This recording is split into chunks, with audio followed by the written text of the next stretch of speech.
The moment Elena Cross pushed open that unmarked door, she sealed her fate. What she saw in the private dining room, the spilled wine, the gasping man, the cold-eyed stranger who should have killed her for witnessing it, changed everything. One decision from a mafia boss, one terrified waitress, and a dangerous pull neither of them saw coming. If you want to know how a single night can rewrite your entire life, stay with me until the end. Hit that like button and drop a comment with your city so I can see how far this story travels. Bye! The snow came down hard that night, the kind that made the city look cleaner than it had any right to be. Elena Cross stood outside Corvo's, one of those restaurants where the lighting cost more than her monthly rent, watching through the frosted glass as people who'd never worry about money laughed over plates she couldn't pronounce. Her uniform was too thin for February, but the manager had a rule about coats.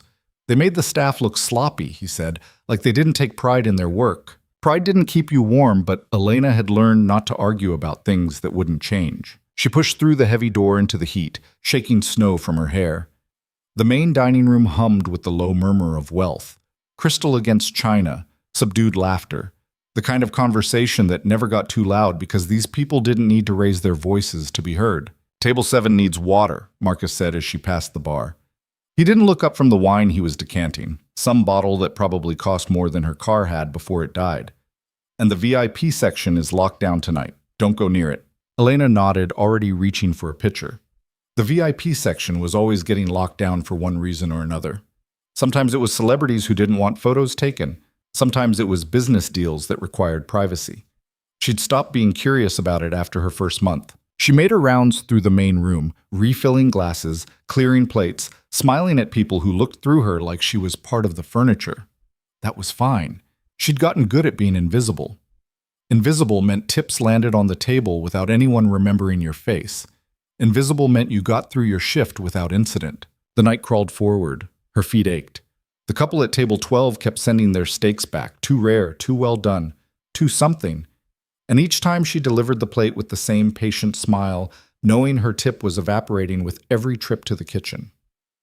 By 9 o'clock, the main rush had settled into a comfortable lull, and Elena let herself lean against the server station, just for a moment. That's when she heard it, a sound from the back hallway near the private rooms. Something between a shout and a gasp, cut off too quickly. She straightened. The hallway was empty, the burgundy carpet swallowing any footsteps. She should have stayed put, should have kept her head down, finished her shift, gone home to her apartment where the heat barely worked and the neighbor's dog barked at shadows. But Elena had never been great at should. She moved down the hallway, past the restrooms toward the unmarked door at the end. The sound came again, a crash, like glass breaking. Her hand was on the doorknob before she could think better of it. The door swung open. The room was smaller than she'd expected, intimate, lit by a chandelier that threw warm light over dark wood paneling and a table set for two. One chair was overturned. Wine spread across the white tablecloth in a bloom of deep red. And on the floor, a man in an expensive suit clutched his throat, his face going purple, his eyes bulging with terror. Standing over him was someone else entirely. He was tall, maybe 6'2", dressed in black that somehow made the shadows gather around him.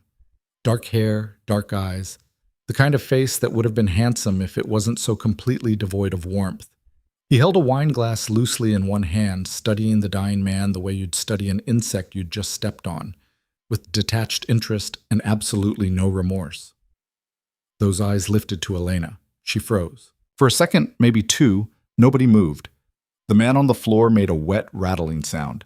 The stranger tilted his head, expression unchanging, and Elena felt something cold slide down her spine.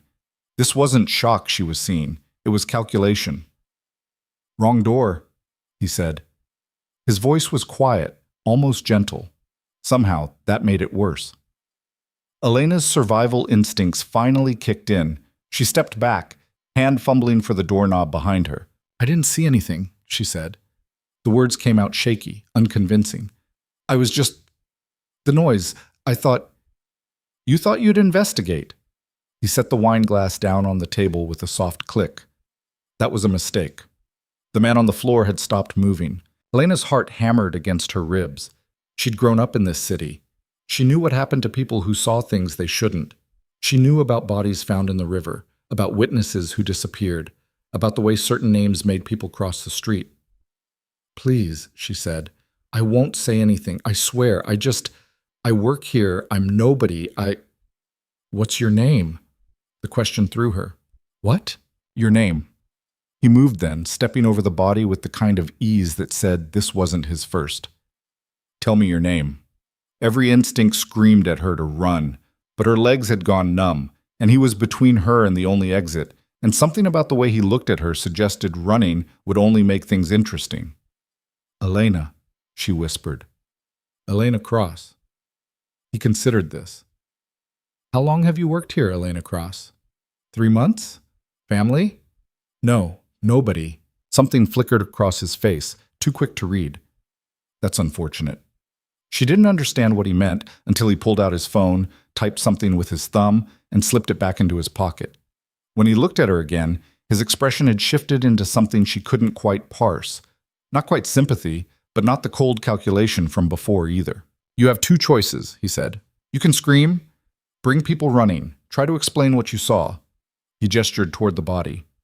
"In which case, you'll spend the next few hours talking to the police, and the next few days wondering when the people I work with will come to make sure you stay quiet. Or what? Or you can sit down, stay quiet, and let me handle this." Elena's hands were shaking. "And then what happens to me?" "That depends on how smart you are." It wasn't a choice. Not really. They both knew it. But he'd given her the illusion of one, and that felt significant somehow, though she couldn't say why.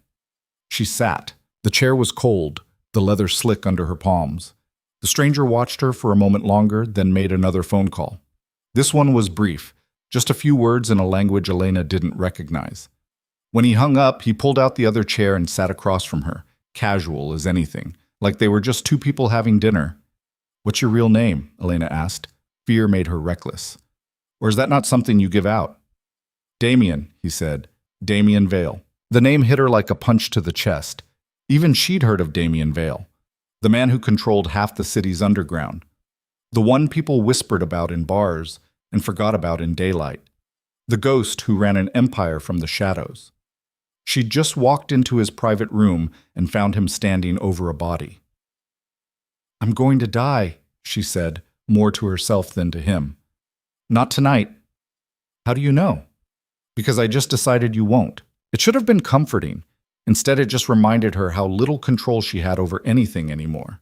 They sat in silence. The body on the floor had stopped being a person and become a problem, something to be dealt with, and Elena hated how quickly her brain made that shift. Minutes passed, maybe 10, maybe 20. She stopped checking the time. Then the door opened. 2 men came in, both broad-shouldered, both moving with the kind of efficiency that comes from practice. They didn't react to the body, didn't react to Elena. Just got to work, one of them pulling out a phone to take photos, while the other rolled the corpse into a heavy plastic tarp that seemed to materialize from nowhere. "Checker," Damien said. Before Elena could process what that meant, one of the men was beside her, hands running over her uniform with professional detachment. She jerked back, but Damien's voice stopped her. "He's looking for a wire. Stay still." She stayed still. The search was quick, thorough, humiliating. When it was done, the man stepped back and shook his head. "Clean." "Good." Damien stood, buttoning his jacket. "Take her to the estate." Elena's stomach dropped. "Wait, what? No, I can just go home. I won't. You'll be dead by morning if I let you leave." He said it matter-of-factly, like commenting on the weather. "Someone just tried to poison me in my own secured location. That means there's a breach. Until I know who and how, anyone who is here tonight is a liability. I didn't do anything." "I know. That's why you're alive." He moved toward the door, then paused. "You can fight this if you want, make a scene, but you'll still end up in the car, and you'll have bruises you didn't need. Your choice." It was the second time tonight he'd given her a false choice. Elena wondered if this was how he always worked, or if he was doing her some kind of twisted courtesy. She stood up. Her legs shook, but they held. "Fine." One of the men, the one who'd searched her, gestured toward the door. Elena walked, feeling Damien's eyes on her back the whole way. They left through the kitchen, avoiding the main dining room entirely, and stepped out into the snow. A black car waited in the alley, engine running, windows tinted so dark she couldn't see inside. The door opened. Elena got in because there wasn't another option. Damien slid in beside her. The car moved before her door even closed. They drove through the city in silence. Elena watched the familiar streets slide past, the bodega where she bought coffee, the laundromat where she washed her uniforms, the pharmacy with the broken neon sign. Her whole life compressed into a few dirty blocks. It had never looked smaller. "What happened back there?" she asked finally. "To that man." "Ricin," Damien said. "In the wine. Slow acting enough that I would have made it home before symptoms showed. Smart, if it had worked. But it didn't. He drank from my glass by mistake. Probably thought he was being clever, testing it first." Damien's expression didn't change. Irony has a sense of humor. Elena swallowed hard. "You were just going to let him die? Would you have preferred I saved the man trying to kill me?" She didn't have an answer for that. The city gave way to suburbs, then to estates hidden behind gates and walls. The car turned onto a private road, tires crunching over gravel, and then they were pulling up to something that looked more like a fortress than a home. Stone walls, security cameras, men in dark suits stationed at the entrance. "Welcome to my world," Damien said, and there was something bitter in his voice that Elena didn't understand. The car stopped. The door opened.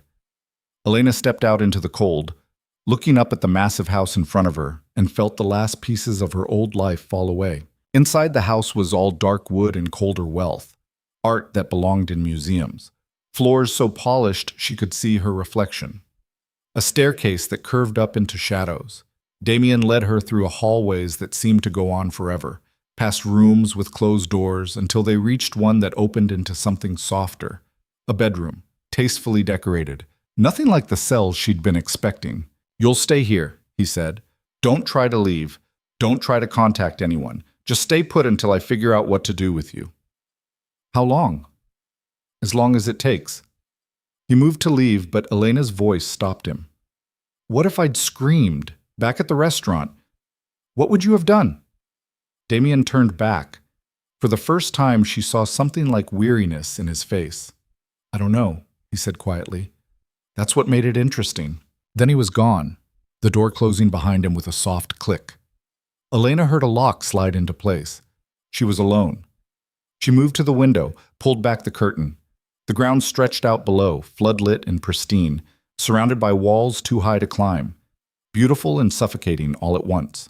Elena pressed her forehead against the glass, feeling the cold seep through, and tried to remember what her life had looked like 6 hours ago. It felt like something that had happened to a different person. The next morning, she woke to sunlight streaming through windows she didn't recognize. For a blissful moment, she forgot where she was. Then memory crashed back and she sat up, heart pounding. The room was exactly as she'd left it. The door was still locked.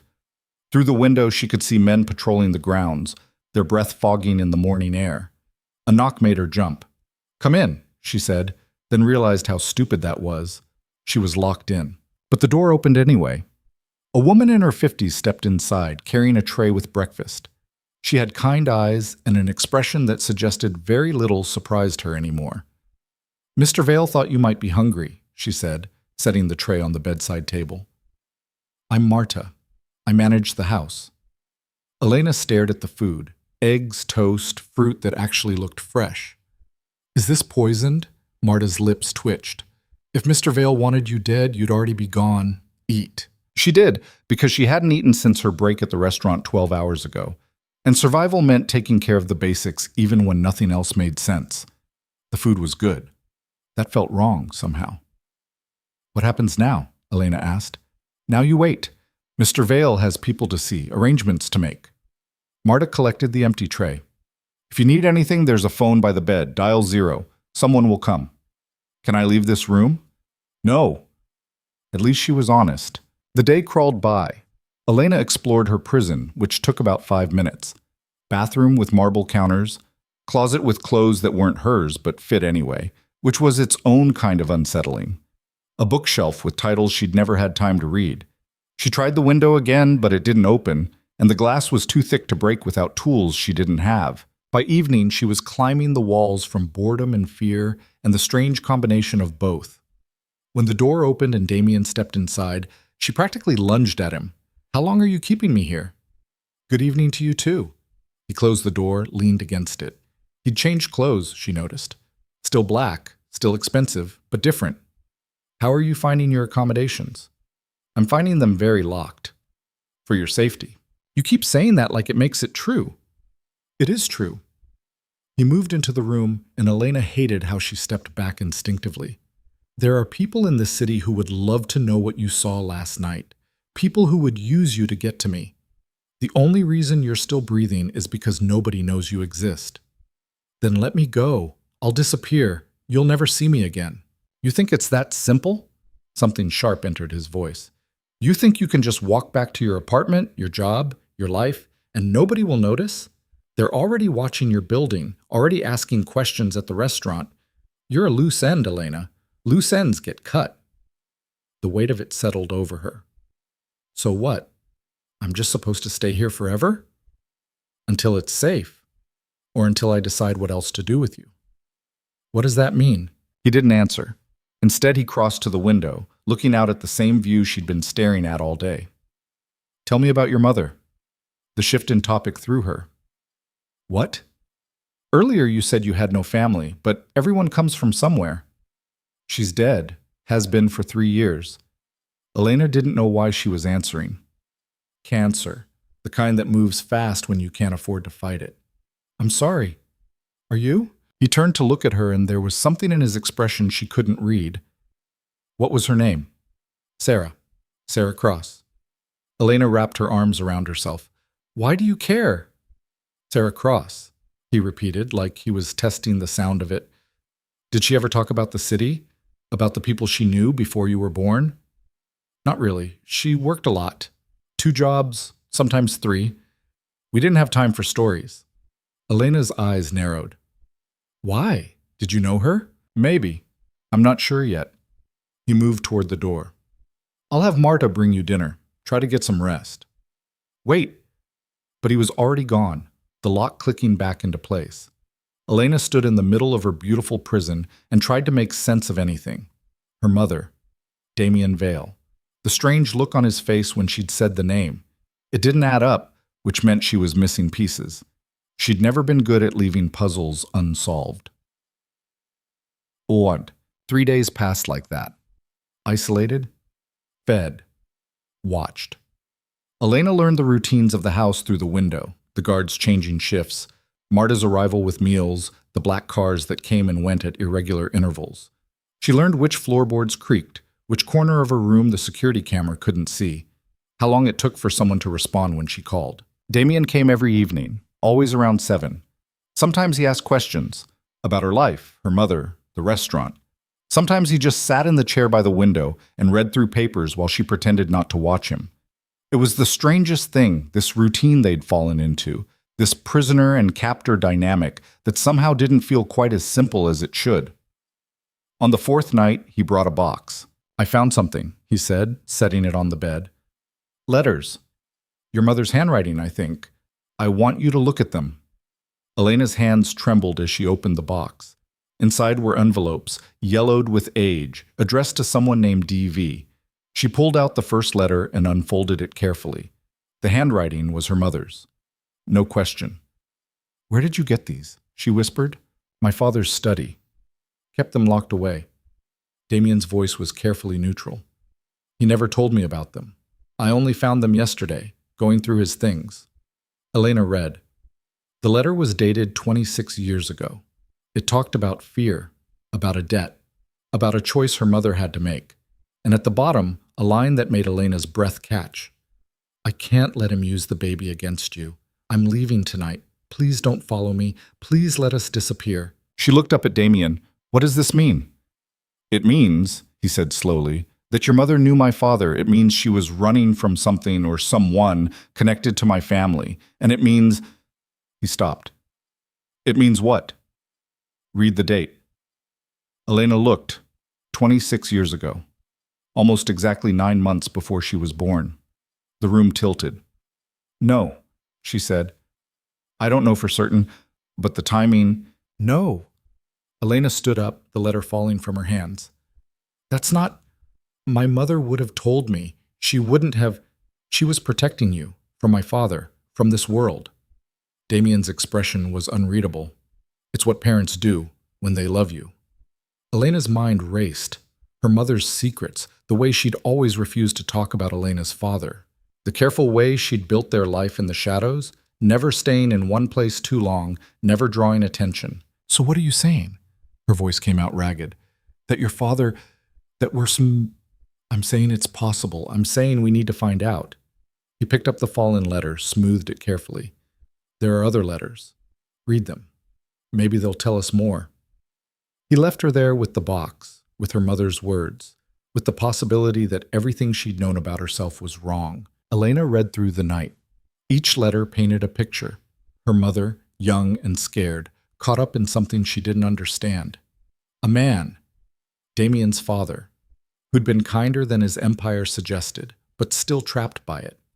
A pregnancy that became a threat, a decision to run. By dawn, Elena had pieced together the truth. Her mother had known Damien's father, had maybe even loved him, but loving someone in that world came with costs Sarah Cross hadn't been willing to pay. So she'd left, vanished, built a new life where the shadows couldn't reach.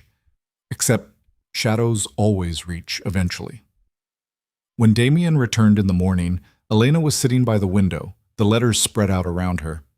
She loved him, she said without preamble. Your father. She loved him and it terrified her. I know. Did he know about me? I don't think so. If he had, he would have...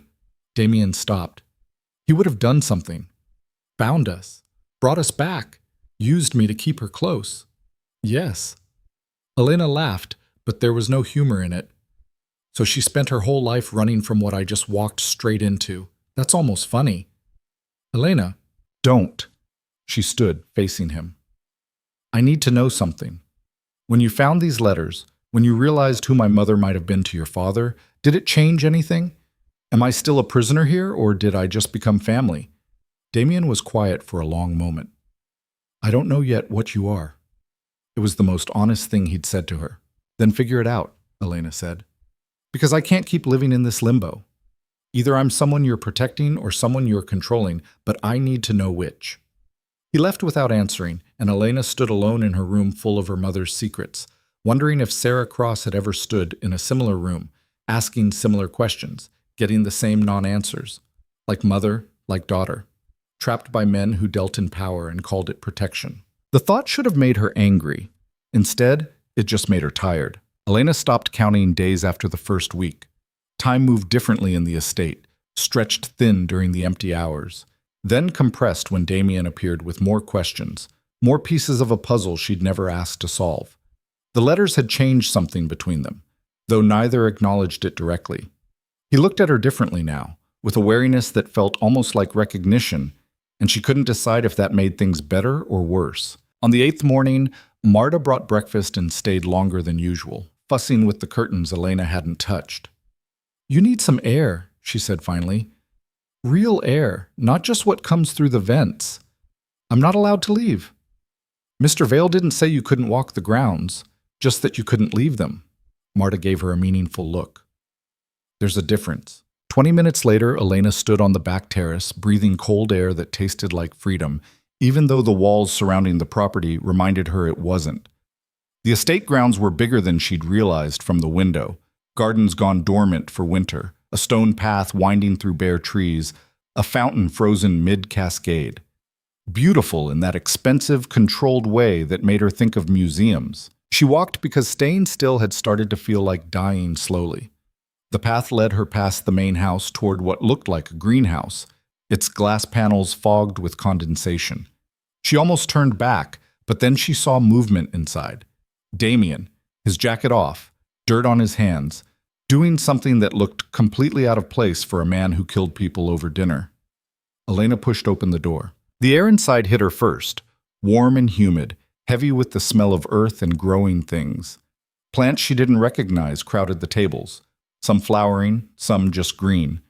Damien stood at the far end, carefully repotting something with white blooms, and he didn't look up when she entered.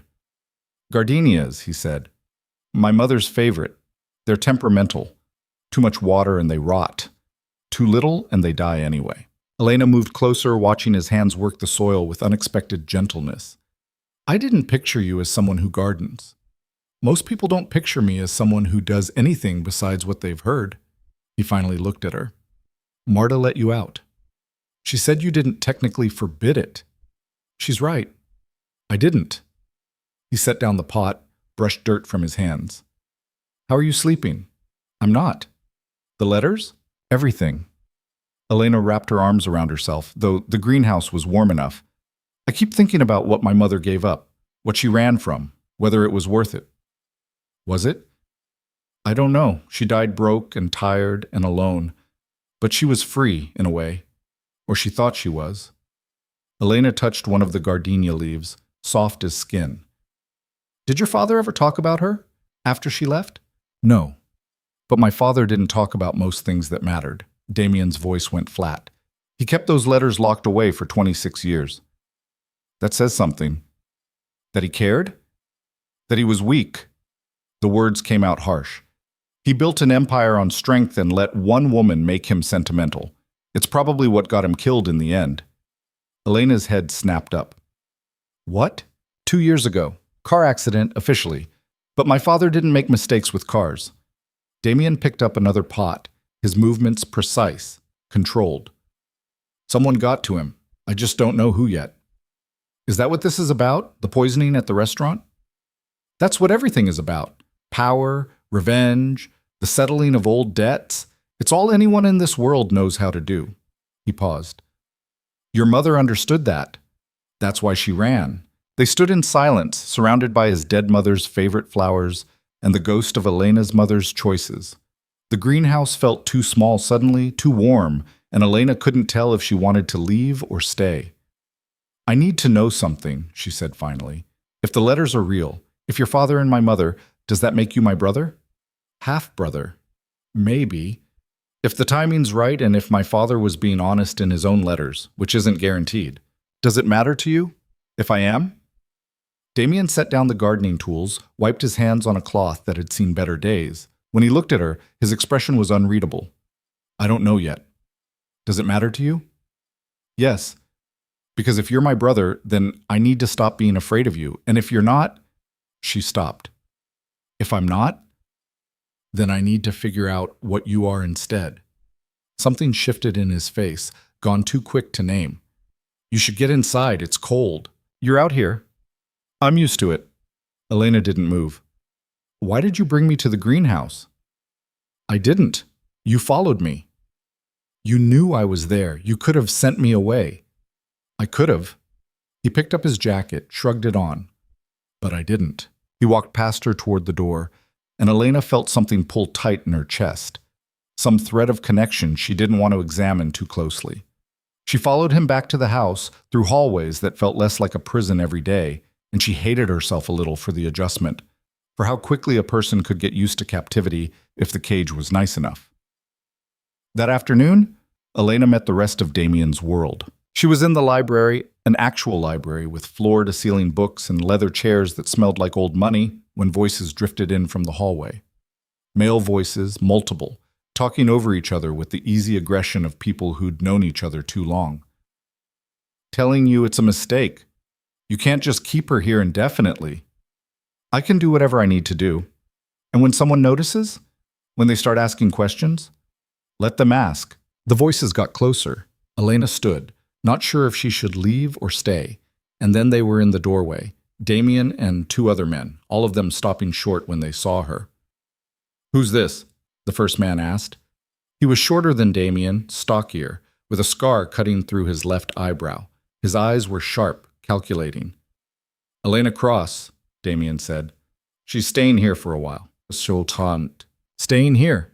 The second man laughed, but there was no humor in it. He was taller, leaner, with the kind of face that probably charmed people right up until he stopped pretending. That's what we're calling it now? Marco, Nico. Damien's voice carried a warning. Show some manners. Marco, the one with the scar, studied Elena with open curiosity. You're the girl from the restaurant, the one who walked in on the Rossi hit. That wasn't supposed to be public information, Damien said. Nothing's private when there's a breach. Nico moved into the room, circling Elena like she was something interesting he'd found on the street. So what's the play here? We keeping her long term, or is this temporary? That's not your concern. It is if she becomes a liability.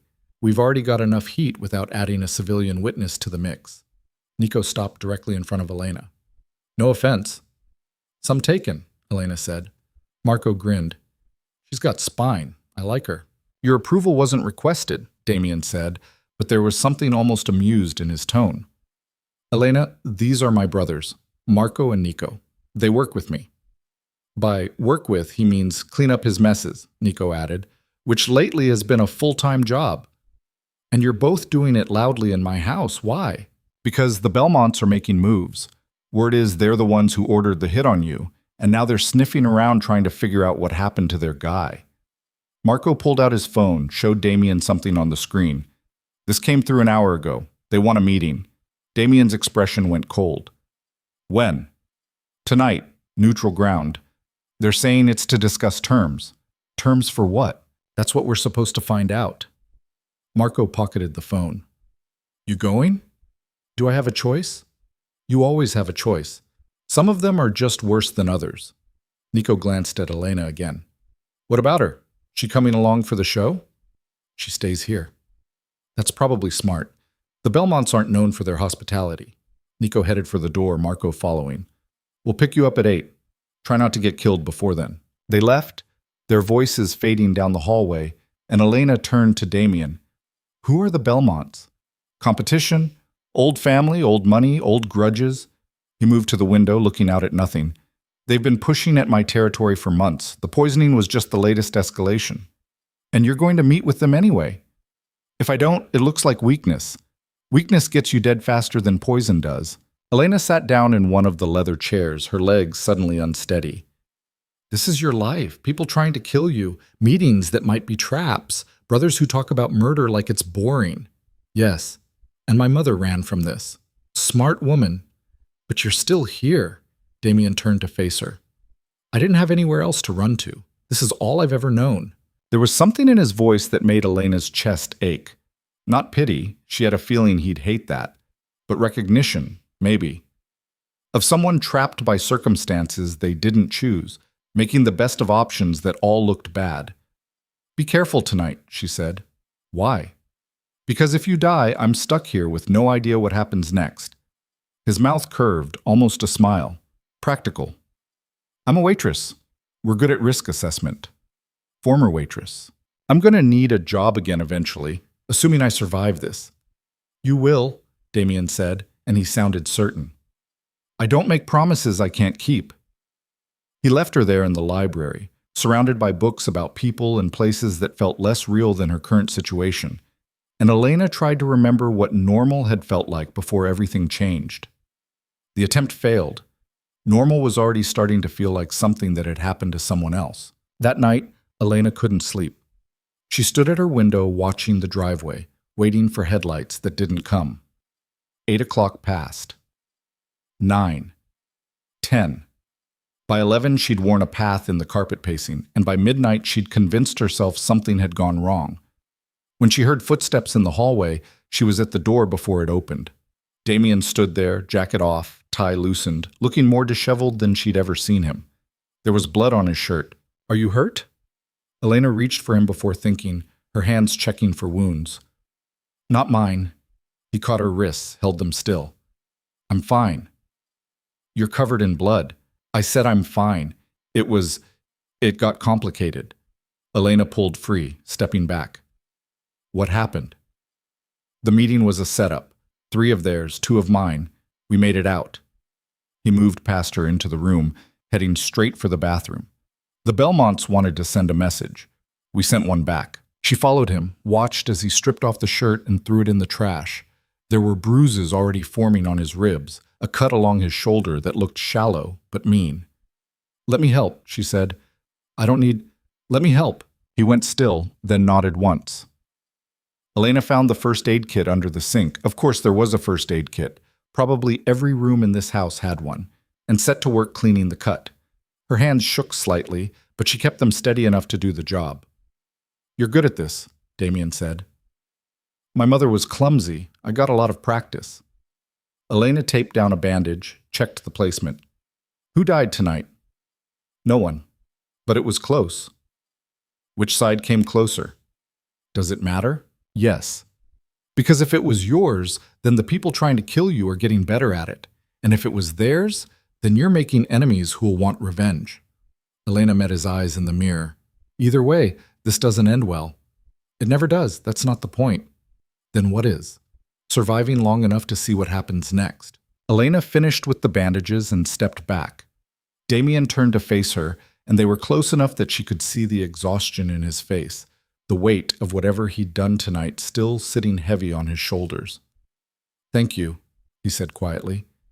For the first aid? For not asking if they deserved it. Elena's throat tightened. Would it matter if I did?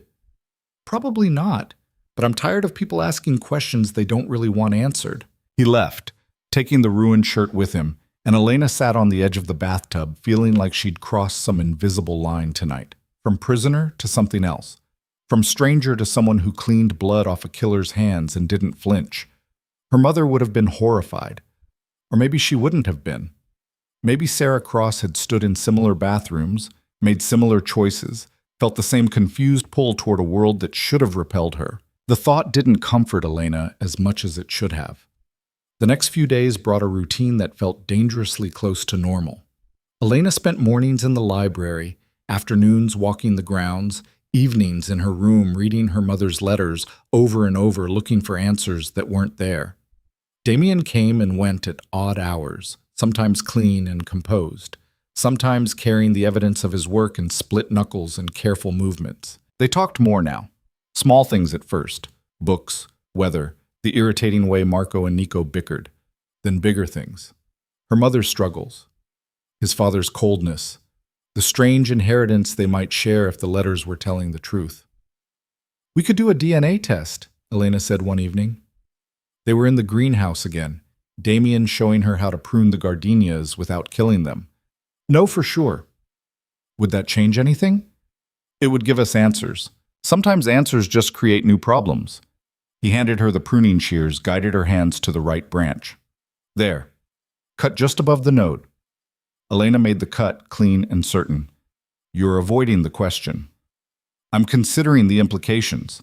If we're related, then you have a legitimate claim to part of my father's estate. That makes you valuable. That makes you a target. I'm already a target. I saw you kill someone, remember? That was an accident. This would be deliberate. He took the shears back, set them aside. The families that want me dead would love to know I have a sister. They'd use you to hurt me or leverage you to get what they want. It's what I'd do if the positions were reversed. Then we don't tell anyone. We just know, for ourselves. Damien was quiet for a long moment, his fingers tracing the edge of a leaf with unexpected gentleness. What if we are related? What does that make us? Family, I guess. Isn't that what you wanted? I don't know what I wanted. My father was the only family I had, and he's dead. Marco and Nico are brothers in every way that matters, but it's not the same. They chose this life. You didn't. He looked at her then, something raw in his expression. What if having family just means having another person you can't protect? Elena understood then what he wasn't saying, that caring was a weakness in his world, that attachment got people killed, that he'd already decided she mattered, which made her dangerous to both of them. We do the test anyway, she said, because I need to know who I am, and you need to know who you're protecting. The rest we figure out later. You're stubborn. I'm practical. There's a difference. He almost smiled. Your mother must have been hell to deal with. She was impossible. I got it from her. They did the test 3 days later, a simple cheek swab sent off to a lab that Marco knew, which meant it was quiet and fast and wouldn't raise questions. The results would take a week.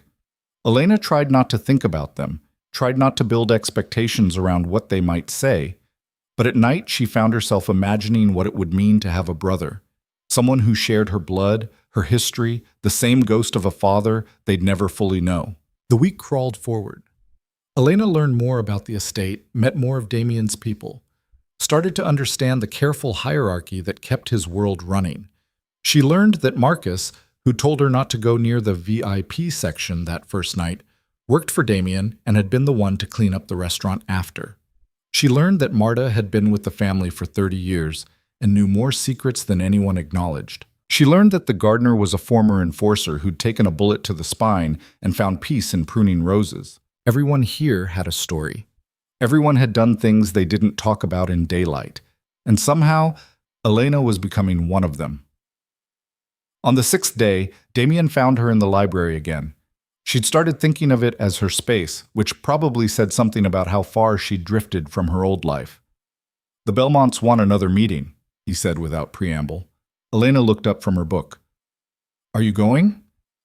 "I have to. They're offering a truce." "Do you believe them?" "No. But refusing would start a war I'm not ready to fight yet." He sat down across from her, tension visible in every line of his body. "I need you to promise me something." "What?" "If something happens, if I don't come back, Marco will get you out. He has instructions, money set aside. You'll be safe." Elena's stomach dropped. "Why are you telling me this?" "Because I'm not stupid. The Belmonts don't offer truces unless they're planning something worse." He leaned forward, elbows on his knees. "I wanted you to know you're not alone in this. Whatever happens, you're protected." "I don't want protection. I want you not to go." "That's not an option." "Everything's an option. You just choose the ones that keep you in this cycle." "You think I want this?" His voice went sharp. "You think I enjoy going to meetings that might be executions? That I like living in a fortress because leaving means dying? Then why do you do it?" "Because it's what I have, this empire, this life, these choices. They're all I've ever known. My father built this, and now it's mine whether I want it or not." He stood, moved to the window like he couldn't sit still. "You got to have a mother who loved you enough to run. I got a father who loved power more than he loved anything, and now I'm stuck maintaining what he built because letting it fall apart would mean he died for nothing." The rawness in his voice made Elena's chest ache. She stood, crossed to him, and did something she'd been avoiding for weeks. She touched him, just her hand on his arm, gentle and grounding. "He didn't die for nothing. He died because someone in your world saw weakness and exploited it. That's not on you." "Everything is on me now." "Then let me help carry it." Damien looked at her, really looked, and Elena saw the moment he decided something. "The test results come back tomorrow." "I know." "If they say what I think they'll say, things change. You understand that?" "I understand that they'll change either way. We just decide how." He left for the meeting that night, and Elena watched from her window as the car pulled away, taillights disappearing into darkness. She sat there until dawn, sleeping in fits, jumping at every sound. When the sun finally came up and Damien still wasn't back, she stopped pretending not to worry. Marco found her pacing the hallway around 7. "He's fine," he said. "Meeting ran long. They're handling the aftermath." "What aftermath?" "The kind that requires cleanup crews." Marco's expression was carefully neutral. "The truce didn't take." Elena's hands clenched. "Where is he?" "Safe house in the city. He'll be back by noon." Marco studied her. "You care about him." "He's keeping me alive." "Of course I care." "That's not what I meant." Elena met his eyes. "What do you want me to say?" "Nothing. Just making an observation." Marco turned to leave, then paused. "The test results came in early. They're on his desk. If you want to look before he gets back, I won't stop you." He walked away, leaving Elena alone in the hallway with a choice. She could wait for Damien, let him open the results first. Maintain the pretense that she wasn't desperate to know. Or she could walk into his study, open the envelope, and face the truth alone. She walked to the study. The envelope sat on the desk, plain white, innocuous except for what it contained. Elena picked it up, felt the weight of it, the sharp edges of paper inside. Her hand shook. She opened it.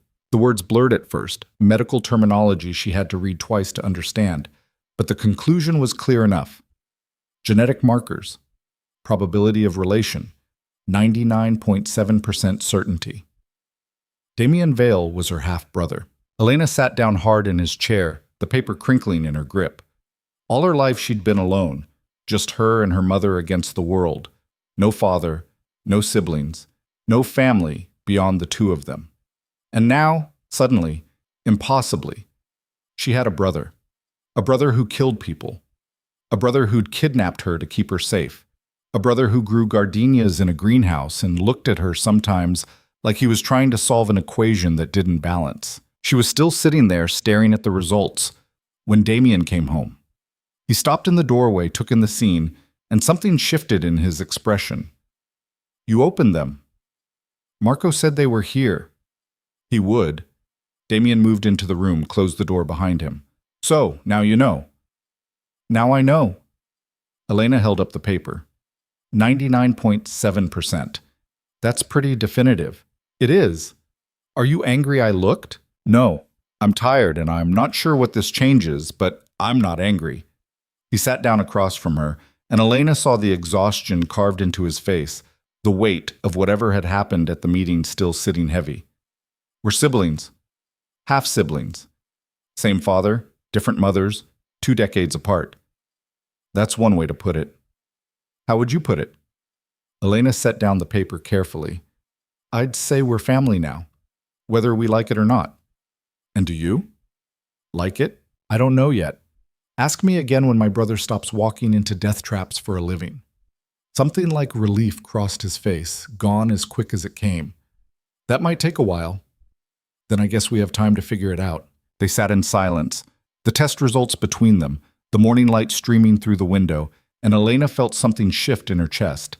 Not safety, exactly, but the beginning of belonging, the start of having someone who shared her blood, her history, the strange inheritance neither of them had asked for. Damien stood, moved to the window, and when he spoke, his voice was quiet. "My father would have loved you. You're everything he wanted me to be. Stubborn, fearless, too smart for your own good." He sounds complicated.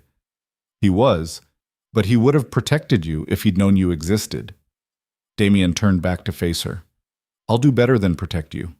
I'll give you the choice to leave when it's safe. Go back to your life or build a new one, whatever you want." "What if I want to stay?" "Then you stay, but not as a prisoner, as family." Elena stood, crossed to him, and did something she'd never done before. She hugged him, quick and awkward, the kind of embrace people give when they're not used to touching. Damien went rigid for a moment, then relaxed, his arms coming up to return the gesture with careful precision. "Family," Elena said against his shoulder. "That's going to take some getting used to. For both of us." They pulled apart, and Elena saw something in her brother's face that might have been hope, or might have been fear of hoping. She understood the feeling. Everything about this was impossible. The circumstances, the timing, the strange path that had led her from a restaurant to a greenhouse to a study where she learned she wasn't alone anymore. But impossible didn't mean unwanted, and Elena had learned a long time ago that family wasn't always the one you were born into. Sometimes it was the one you found in the wreckage, the connections forged in crisis, the people who saw you at your worst and decided to stay anyway. Damien Vale was a killer, a criminal, a man trapped in a world of violence he couldn't escape. But he was also her brother, which meant he was hers to understand, to challenge, to maybe save if she could figure out how. The thought should have terrified her. Instead, it felt like purpose. The shift happened gradually, then all at once. One day, Elena was a prisoner pretending to adjust, and the next she was sitting at Damien's breakfast table while Marco complained about supply chain issues and Nico argued about territory disputes like she'd always been there. Nobody questioned it. The DNA results had apparently made the rounds, and now she was family, which meant she existed in a category the others understood, even if she didn't quite yet. "We need to move the shipment through the southern route," Marco was saying, jabbing his fork at a map spread between the coffee cups. "The northern one's compromised since the Belmont situation." "The southern route adds 2 days," Nico countered. 2 days we don't have if the client's serious about the deadline. Then we tell the client to be less serious or find someone else. Damien had been quiet through most of breakfast, nursing black coffee and looking like he'd slept even less than Elena had. When he finally spoke, his voice cut through the argument cleanly. "Split it. Half through each route. If one gets hit, we don't lose everything." Marco and Nico exchanged glances, then nodded. It was that easy when Damien made a decision. The discussion ended, the plan formed, everyone moved forward. Elena wondered what that kind of certainty felt like, to speak and have people listen without question. "What about the sister?" Nico asked, and it took Elena a moment to realize he meant her. "We keeping her in the dark on operations, or is she cleared now?" She's sitting right here, Elena said. You could ask her directly. Fair point. Are you cleared? Elena looked at Damien, who was watching her with that unreadable expression he wore when he was thinking 3 moves ahead. That's not my call. Actually, it is, Damien said. You're family. That means you have a right to know what we do, even if you don't participate. The question is whether you want to know. Does knowing make me complicit? You became complicit the moment you didn't report what you saw at the restaurant. Marco's voice was matter-of-fact, not cruel. This is just deciding how much you want to understand about what you're already part of. Elena thought about her mother's letters, about Sarah Cross running from this exact choice, building a life in ignorance and fear. She thought about the last 3 weeks, the slow erosion of shock into acceptance, the way she'd started to see Damien not as a monster, but as a man doing monstrous things for reasons that made sense in their own terrible logic. Tell me, she said. So they did. Not everything. Damien made it clear there were things she didn't need to know, operations she shouldn't be attached to, even tangentially. But enough. Enough to understand that the empire her father had built, and Damien now ran, dealt in everything the law said you couldn't. Shipments that crossed borders without inspection, money that moved through channels designed to hide its source, protection for businesses that paid not to be bothered by competition or police. It's not all bad, Marco added when Elena's face must have shown something. We don't touch drugs, won't deal in people. There are lines even we don't cross. How noble, Elena said, and regretted the bitterness immediately. It's not about nobility, it's about sustainability. Damien's voice was calm, educational almost. The families that deal in the worst stuff get taken down eventually. Public pressure, federal attention, someone with actual morals decides they can't be ignored anymore. We stay in the gray areas, questionable but not unconscionable. It's how we've survived this long. And the violence? The poisoning attempts and safe house cleanups? That's the cost of doing business in a world where contracts aren't enforceable in court. He met her eyes. I won't pretend it's pretty, but it's contained. We don't hurt civilians. We don't start wars we can't finish. And we sure as hell don't let other families think they can take what's ours without consequences. Elena absorbed this, turning it over in her mind like something she'd found on the street, and wasn't sure whether to keep or discard. Part of her wanted to be horrified, to maintain the moral high ground her mother had claimed by running. But another part, the part that had watched Damien tend his mother's flowers with gentle hands, that had seen him build safety around her without asking for anything in return, understood that people were more complicated than the boxes you tried to put them in. Okay, she said finally. Okay, what? Okay, I understand. I don't agree with all of it, but I understand. She pushed back from the table, suddenly needing space. I'm going to the greenhouse. Nobody stopped her. It was becoming her refuge, that humid glass box full of growing things, the one place on the property that felt removed from the weight of everything else. She found herself there more and more, learning the names of plants, the particular needs of each variety, the satisfaction of keeping something alive in a house that dealt so much in death. She was repotting a jasmine when Damien found her an hour later. You handled that better than I expected, he said, leaning against the doorframe. What were you expecting? Tears? Judgment? A dramatic exit? Any of the above.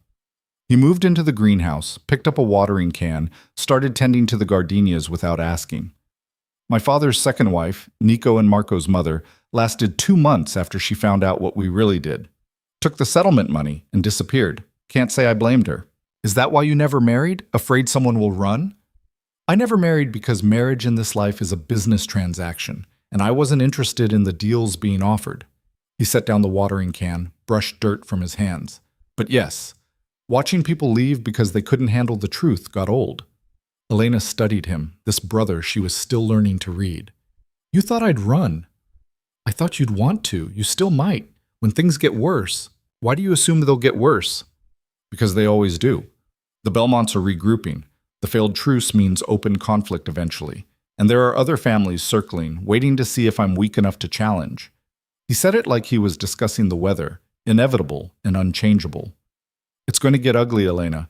I need you to be prepared for that. Or you could walk away. Let someone else have the empire. And who would that be?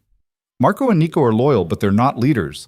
Without me holding things together, everything my father built falls apart, and the vacuum gets filled by people who don't have our rules.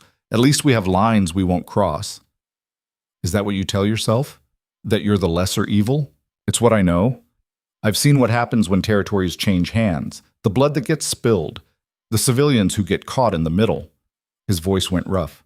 I'm not a good man, Elena, but I'm better than the alternatives, and that has to be enough. Elena wanted to argue, to push back against the resignation in his voice, but she didn't have better answers. She'd lived her whole life in this city, seen the territories shift, heard about the violence that erupted when power changed hands. Maybe Damien was right. Maybe some evils were necessary to prevent worse ones. The thought made her feel complicit in a way that breakfast hadn't. Teach me, she said abruptly. Damien's head came up. Teach you what? How to protect myself. How to move in your world without being helpless. If I'm staying, and I think I am, then I need to know how to survive it. That's not... Elena, you don't need to be part of this. You can stay safe here, separate from the operations. Safe and useless. Safe and watching from windows while you go to meetings that might be executions. She stepped closer, making him look at her. You said I'm family. Family means I have value beyond being protected, so teach me how to be valuable. Something shifted in his expression, calculation mixing with what might have been respect. You're sure? I've never been less sure of anything, but I'm doing it anyway. He studied her for a long moment, then nodded once. We start tomorrow, early, and if at any point you want to stop, you stop. No judgment. Deal. She expected him to leave then, to retreat to whatever crisis was waiting in his office, but instead he stayed working alongside her in comfortable silence, their hands moving through the same rhythms of care and maintenance. It was strange, this quiet domesticity existing alongside everything else, but Elena was learning that contradictions were just part of how this world worked. That night she found her mother's letters again, reading them with new eyes. Sarah Cross had seen this life, touched its edges, and decided it wasn't worth the cost. But Sarah had been alone, had no one to anchor her to anything except fear. Elena had a brother now, an impossible, complicated, morally questionable brother who killed people and grew flowers and looked at her sometimes like she was the only good thing in his compromised life. It made a difference, having that. It made staying possible where running might have been smarter. The training started before dawn. Marco met her in the basement gym, which was apparently a thing rich criminals had, looking far too awake for 5 in the morning. Let's see what we're working with, he said, tossing her a practice knife. Come at me. Elena caught the knife, felt its weight, had absolutely no idea what to do with it. I know, that's why we're here. Come at me anyway. She did, clumsy and obvious, and found herself on the mat 3 seconds later with Marco's hand on her wrist and the knife no longer in her grip. Again, he said. They went again, and again, and again until Elena's body ached and her pride was somewhere on the floor with the knife. Marco was patient but relentless, correcting her stance, her grip, the way she telegraphed every move before making it. You're thinking too much, he said during a water break. This isn't about strategy. It's about muscle memory and instinct. Your body needs to know what to do before your brain catches up. That sounds like a recipe for disaster. It's a recipe for survival. In a real fight, you won't have time to think. You'll have seconds, maybe less, to react. He pulled her back to her feet. Now, show me what you'd do if someone grabbed you from behind. The session went on for 2 hours. By the end, Elena could barely lift her arms, but she'd successfully executed 3 defensive moves without Marco having to walk her through them. It felt like progress, however small. Nico took over in the afternoons, teaching her different things, how to read a room, how to spot exits, which people in a crowd were threats and which were marks. He called it situational awareness, but Elena thought of it as paranoia with better marketing. You're looking at the wrong things, he said, as they sat in a coffee shop downtown, her first trip off the estate in weeks. Stop watching the door. Watch the people who are watching the door. Elena shifted her focus, and suddenly the patterns became clear. The man in the corner who kept checking his phone, but never typed anything. The woman at the counter who'd ordered 20 minutes ago and hadn't touched her drink. The teenager near the window who'd glanced at them 3 times in 5 minutes. Now you're getting it, Nico said. Threats don't announce themselves. They position themselves and wait for opportunity. Your job is to see them first. This is exhausting. Welcome to Damien's entire life. He's been doing this since he was 15. Nico leaned back, casual to anyone watching, but Elena could see the tension in his shoulders, the way his eyes never stopped moving. It's why he doesn't sleep much. Hard to rest when you're always calculating odds. Elena thought about Damien in the greenhouse, the only place he seemed to relax. Does it ever get easier? No, you just get better at pretending it does. They stayed another hour, Elena practicing her awareness, learning to see the city the way Damien and his people saw it. As a chessboard of threats and opportunities, allies and enemies, safe zones and kill boxes. By the time they returned to the estate, her head hurt from the constant vigilance. Good first session, Nico said as they pulled through the gates. You didn't miss any of the plants I stationed around the route. There were plants? 3. Different cars, different positions, all watching to make sure we weren't followed. He grinned at her expression. You'll spot them next time, probably. The days fell into a new rhythm after that. Training with Marco and Nico, studying the business with Damien, learning the 1,000 small details that made up life in a criminal empire. Elena absorbed it all with the same determination that had gotten her through community college while working 2 jobs, by refusing to quit even when everything in her screamed to give up. 2 weeks into her training, Damien called her into his office. The Belmonts made another move, he said without preamble. Hit one of our shipments, small one, but the message is clear. What message? That they're not backing down. That this ends with someone dead or someone gone. He pulled out a folder, slid it across the desk. I need you to look at something. Elena opened it. Inside were surveillance photos, transaction records, what looked like intercepted communications. It took her a moment to understand what she was seeing. Someone's feeding them information, she said slowly. Someone on the inside. That's what I think, but I need to be sure before I act. He tapped one of the photos. These shipment times, these routes, only a handful of people know them. I need help narrowing down who. Why me? Marco and Nico are too close to it. They defend their people out of loyalty, even if the evidence pointed at them. You're outside that. You can see it clearly. He met her eyes. I'm asking you to help me find the traitor, Elena, but I need you to understand what that means. What happens when we find them? Elena understood. She'd been in this world long enough now to know how betrayal was handled. You'll kill them. Yes. And you want me to help you identify who dies. I want you to help me protect our family. The traitor, whoever they are, has already chosen their side. I'm just asking you to help me confirm which side that is. It was a test, Elena realized. Not of loyalty. She'd already proven that by staying, but of stomach. Of whether she could participate in the machinery of this life rather than just observing it. Her mother had failed this test, had chosen ignorance over involvement. Elena could make the same choice, could say no, maintain distance, keep her hands technically clean. She pulled the folder closer. Show me what you have. They spent the next 3 hours going through everything. Damien explained the patterns he'd noticed, the timing that seemed too coincidental, the way certain information had reached the Belmonts faster than it should have.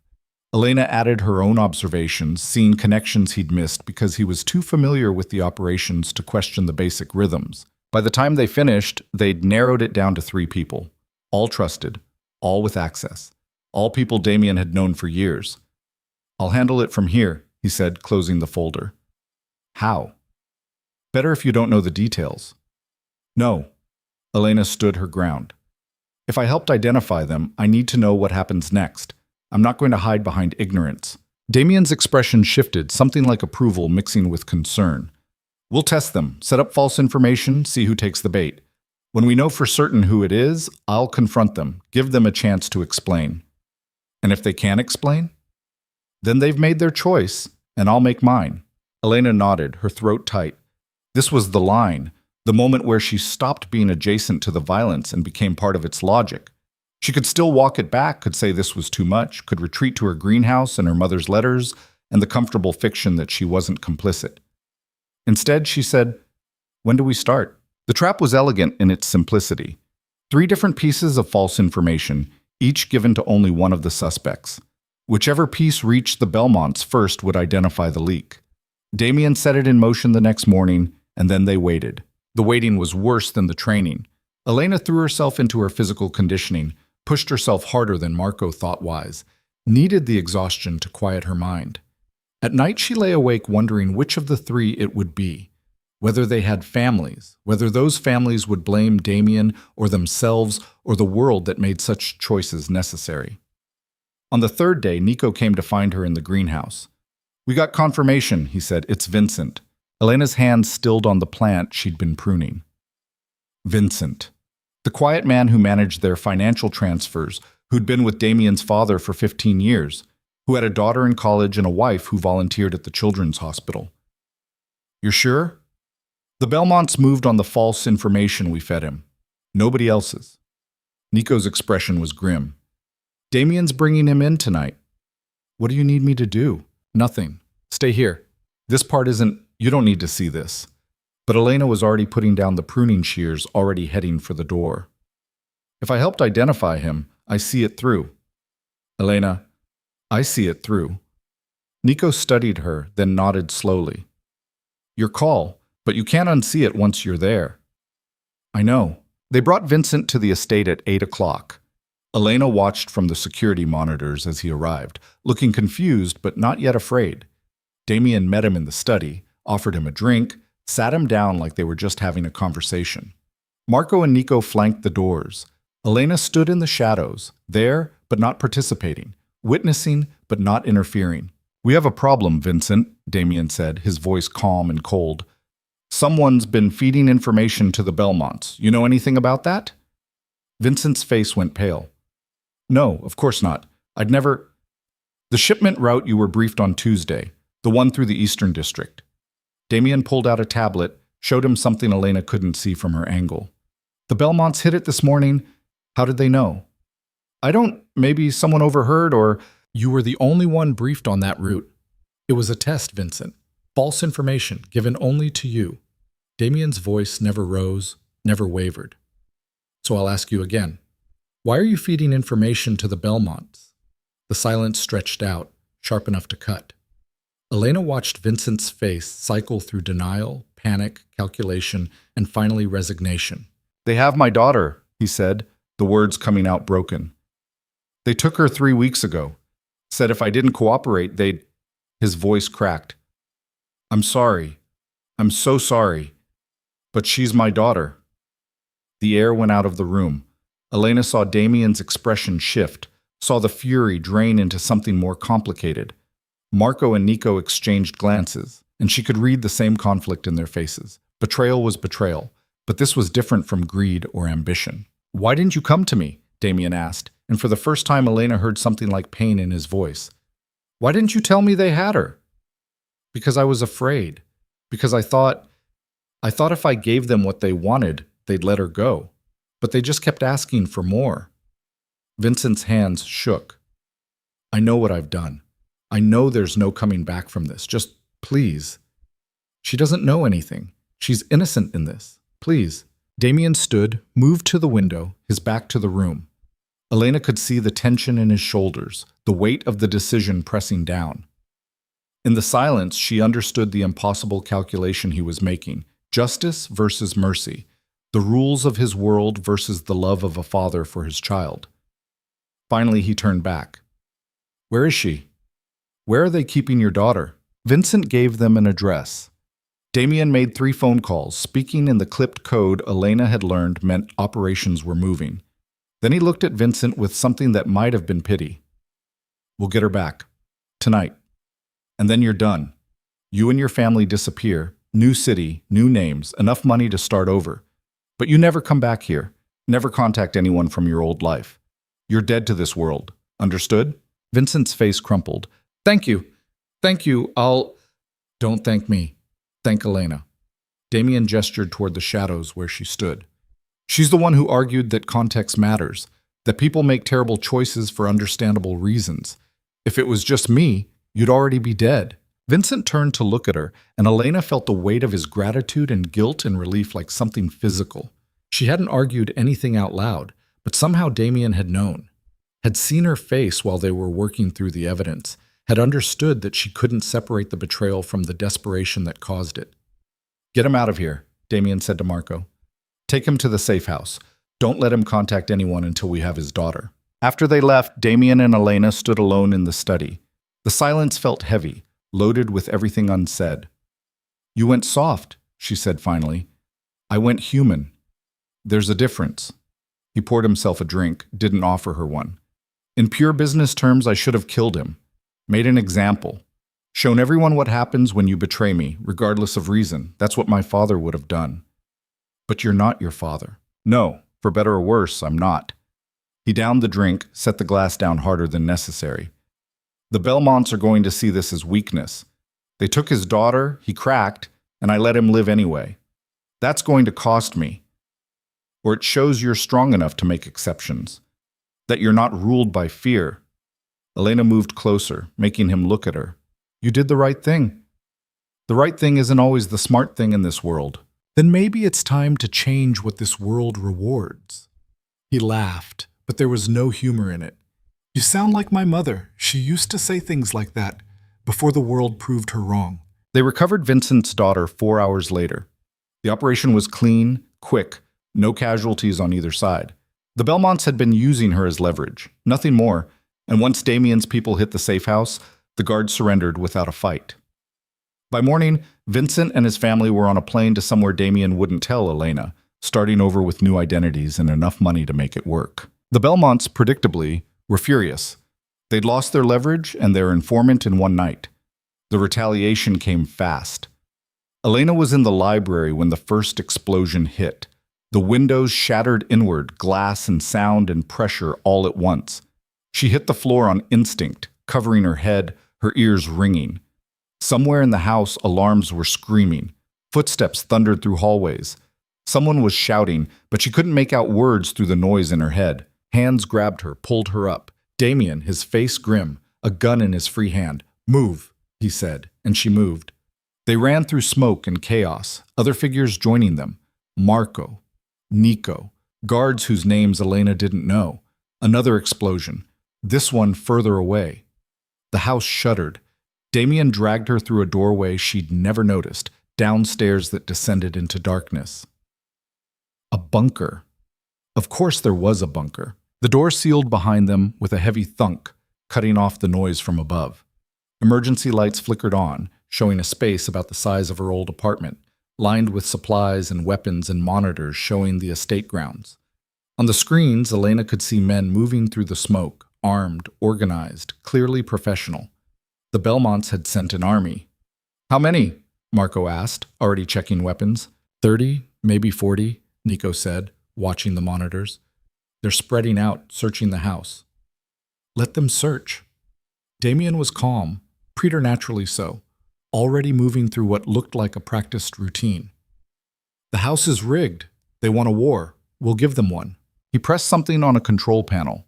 On the monitors, sections of the estate erupted. Not explosions exactly, but gas, smoke, barriers dropping to redirect the invaders into kill zones. The Belmont's men scattered, regrouped, started falling back. "They're retreating," Marco said. "Not retreating, regrouping." Damien pointed to one of the screens. "There. That's Adrian Belmont. He's running the operation himself." Elena looked where he pointed, saw a man in his 50s directing his people with hand signals, professional and controlled even as his plan fell apart. This was the enemy, the one who'd been trying to kill her brother, who'd kidnapped Vincent's daughter, who'd just blown holes in their home. She should have hated him. Instead, she just felt tired. "What now?" she asked. "Now we wait. They'll either push forward or cut their losses. Either way, we respond." Damien finally looked at her, really looked, and she saw fear there for the first time since she'd known him. "Are you okay?" "I'm in a bunker because someone just bombed your house. I'm pretty far from okay." "But you're not hurt." "No, scared, but not hurt." Something eased in his expression. "Good. Stay scared. Scared keeps you smart." They waited in the bunker for 3 hours while Damien's security forces dealt with the Belmont's assault. Elena watched it all on monitors. Brief firefights, tactical retreats, the slow grinding down of the invading force until they finally withdrew completely, leaving behind 4 dead and accomplishing nothing except property damage. When they finally emerged, the house looked like a war zone. Windows blown out, walls scorched. The library where Elena had been reading completely destroyed. If Damien hadn't gotten to her when he did, she'd be dead. The thought made her knees weak. "This is my fault," she said as they surveyed the damage. "Vincent, the mercy. This is what it cost." "This is the Belmonts being desperate," Damien corrected. "They're losing ground, losing credibility. This was a panic move, and it failed." He kicked at some debris, his expression unreadable. "But you're right that it's connected. Every choice has consequences. That's the world we live in." Elena looked at her brother, covered in dust, exhausted, still holding a gun like it was part of his hand, and felt something crack open in her chest. This was what loving him meant. This violence, this constant threat, this life where peace was just the space between attacks. Her mother had been right to run from it, but Elena wasn't running. For better or worse, she was staying, because family meant standing in the wreckage together, meant sharing the weight even when it was too heavy, meant choosing each other over safety. "We rebuild," she said. Damien looked at her, surprised. "What?" "The house, the security, whatever they broke. We rebuild it." She met his eyes. "That's what you do when someone tries to destroy what you've built. You rebuild stronger." Something like pride crossed his face. "You're sure you want to keep doing this? It's only going to get worse before it gets better." "I'm not sure of anything except that I'm not leaving." Elena picked up a piece of broken glass, turned it in her fingers, watching light catch the edges. "My mother spent her whole life running. I'm done running. Whatever comes next, we face it together." Damien nodded once, final and certain. Then he did something unexpected. He pulled her into a hug, brief and fierce, the kind that said things words couldn't. "Together," he agreed. Around them, the estate staff was already starting cleanup, already assessing damage, already moving forward, because that's what you did in this life. You survived, you adapted, you rebuilt. Elena had been learning that lesson for weeks now, but tonight it finally settled into her bones as truth. She was part of this world now. Part of the violence and the loyalty, the fear and the family. There was no going back to who she'd been before. And maybe that was okay.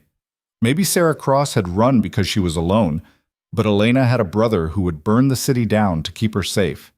That made all the difference. As they walked through the damaged house toward the parts still standing, Elena felt something shift inside her.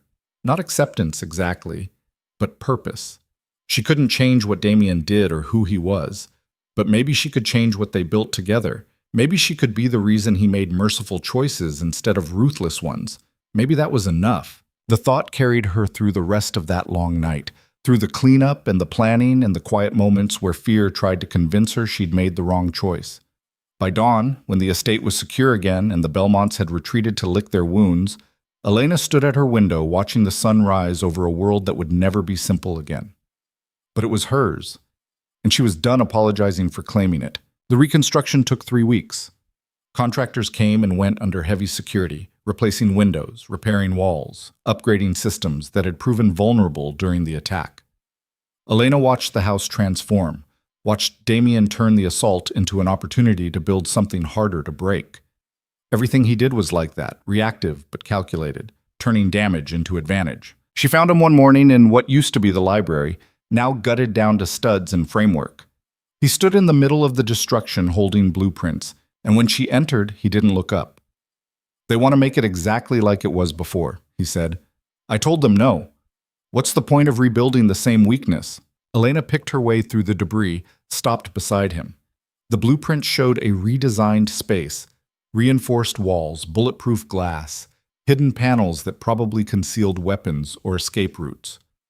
"It won't be a library anymore. It'll be a library that can survive what this one couldn't. Everything else is nostalgia, and nostalgia gets you killed." He finally looked at her. "You disagree. I think there's value in keeping some things the way they were. Reminders of what you're protecting, not just what you're protecting it from." Spoken like someone who hasn't lost enough yet. The words stung, but Elena didn't back down. "I lost my mother. I lost my entire life the night I walked into your dinner. I know what loss feels like, Damien. I just don't think the answer is making everything around you into a fortress." He was quiet for a moment, studying the blueprints like they held answers to questions he wasn't asking. "What would you do?" If this was your choice? I'd reinforce what needs reinforcing, but I'd keep the heart of it the same. The books, the chairs, the feeling of the space. Otherwise, you're not protecting what you had. You're building something new and calling it preservation. Damien rolled up the blueprint slowly. I'll think about it. It was the closest he'd come to admitting she might be right, and Elena counted it as progress. The Belmonts went quiet after their failed assault, which Marco said was worse than if they'd kept attacking. Quiet means they're planning something bigger, waiting for the right moment to hit harder. Damien doubled the security, restricted movements off the estate, turned the house into exactly the fortress Elena had warned against. She watched him become more isolated, more consumed by the endless calculations of threat and response, and she hated seeing it happen even though she understood why. You need a break, she told him one evening. He was in his office going through surveillance footage, had been there for 6 hours straight. I need to find out what the Belmonts are planning. You need to sleep. Eat something that isn't coffee. Remember what it feels like to be human for 5 minutes. Being human is what gets you killed in this business. Elena walked around his desk, closed his laptop despite his protest, and met his exhausted glare with calm determination. Then I guess I'm trying to get you killed. Come on, the greenhouse, now. Elena, now. He came, probably because arguing took more energy than complying. They walked through the rebuilt sections of the house in silence, past guards who nodded at Damien and looked at Elena with something between respect and confusion. She'd become a fixture over the past month, someone who existed in that strange space between civilian and operative, family, but not quite part of the machine. The greenhouse was unchanged, the one part of the estate that hadn't needed rebuilding. Inside, the air wrapped around them like a living thing, warm and thick with the smell of earth and growing things. Elena went to the gardenias immediately. They'd become her responsibility, this thing she shared with a mother-in-law she'd never known and a brother who didn't know how to stop fighting long enough to grieve properly. These are dying, she said, touching brown-edged leaves. I know. I haven't had time to... Sit down. I'll handle it. Damien sat, and Elena worked, pruning dead growth, adjusting soil pH, checking for pests. She'd learned all of this in the past month, learned it because Damien had taught her, and because keeping something alive felt important in a house that dealt so much in death. They fell into comfortable silence, the kind that only happens between people who've stopped performing for each other. I had a thought, Elena said eventually, not looking up from her work, about what happens after. After what? After you neutralize the Belmont threat. After things stabilize. After you're not constantly fighting for survival. She set down the pruning shears, turned to face him. What do you actually want, Damien? Not what you have to do. What do you want? He looked at her like she'd asked him to explain quantum physics in interpretive dance. That's not a question that matters in my position. It's the only question that matters. Because if you don't have an answer, then you're just maintaining an empire you inherited without knowing why. You're your father without even getting to choose it. My father chose this, built it deliberately, and died for it. Car accident, remember? Except you said it wasn't an accident, that someone got to him. So he built this empire, maintained it ruthlessly, and it killed him anyway. Is that the legacy you want? Or do you want something different? Damien stood, moved to the glass walls, looked out at the grounds he protected with walls and guns and constant vigilance. When he spoke, his voice was careful, like he was testing out words he'd never said aloud. I want to not have to kill people to keep what's mine. I want to walk into a restaurant without checking exits and scanning for threats. I want to sleep through the night without wondering if someone's planning my murder. He stopped, throat working. I want what my mother wanted before this life destroyed her. Something normal, something clean. Then make it happen. It's not that simple. Nothing about this is simple, but you're smart enough to find a way out if you actually wanted one. Elena moved to stand beside him. Or you stay in this cycle forever, fighting the same fights, making the same choices, until someone finally gets lucky and you end up like your father. Your call. He turned to look at her, and there was something raw in his expression that made her chest ache. You make it sound easy. I make it sound possible. There's a difference. She took his hand, the first time she'd initiated that kind of contact, and felt him tense before relaxing into it. I'm not saying burn it all down tomorrow, I'm saying think about what you're building toward instead of just defending what you have. There's a difference between those two things. And if I can't figure out what I'm building toward, then you fake it until you do. That's what I'm doing. That surprised a laugh out of him, short but genuine. You're faking it? Every single day. You think I know what I'm doing here? I'm a waitress who accidentally walked into a murder and somehow ended up with a criminal brother in combat training. I have no idea what I'm doing, but I show up anyway and pretend I have a plan until maybe one day I actually do. That's not reassuring. It's honest, which in this house of lies and calculated moves feels like the best I can offer. They stood there at the greenhouse while the world outside continued its rotation, guards patrolling, threats gathering, empires rising and falling on the backs of choices people made without ever knowing the full consequences. But in that moment, Elena felt like they'd both decided something without saying it explicitly. That survival wasn't enough anymore. That they wanted something better even if neither of them quite knew what that looked like yet. The peace lasted 3 more days. Elena was working in the new library. Damien had compromised, reinforced structure, but kept the soul when Marta found her. "There's someone here to see you," she said, and something in her tone made Elena's instincts prickle. "Who?" "She says she knew your mother." Elena's world tilted slightly. She followed Marta to one of the sitting rooms, where a woman in her 60s sat perched on the edge of a chair, like she might need to run at any moment. She had sharp eyes and nervous hands, and when she saw Elena, she stood up so fast the chair scraped.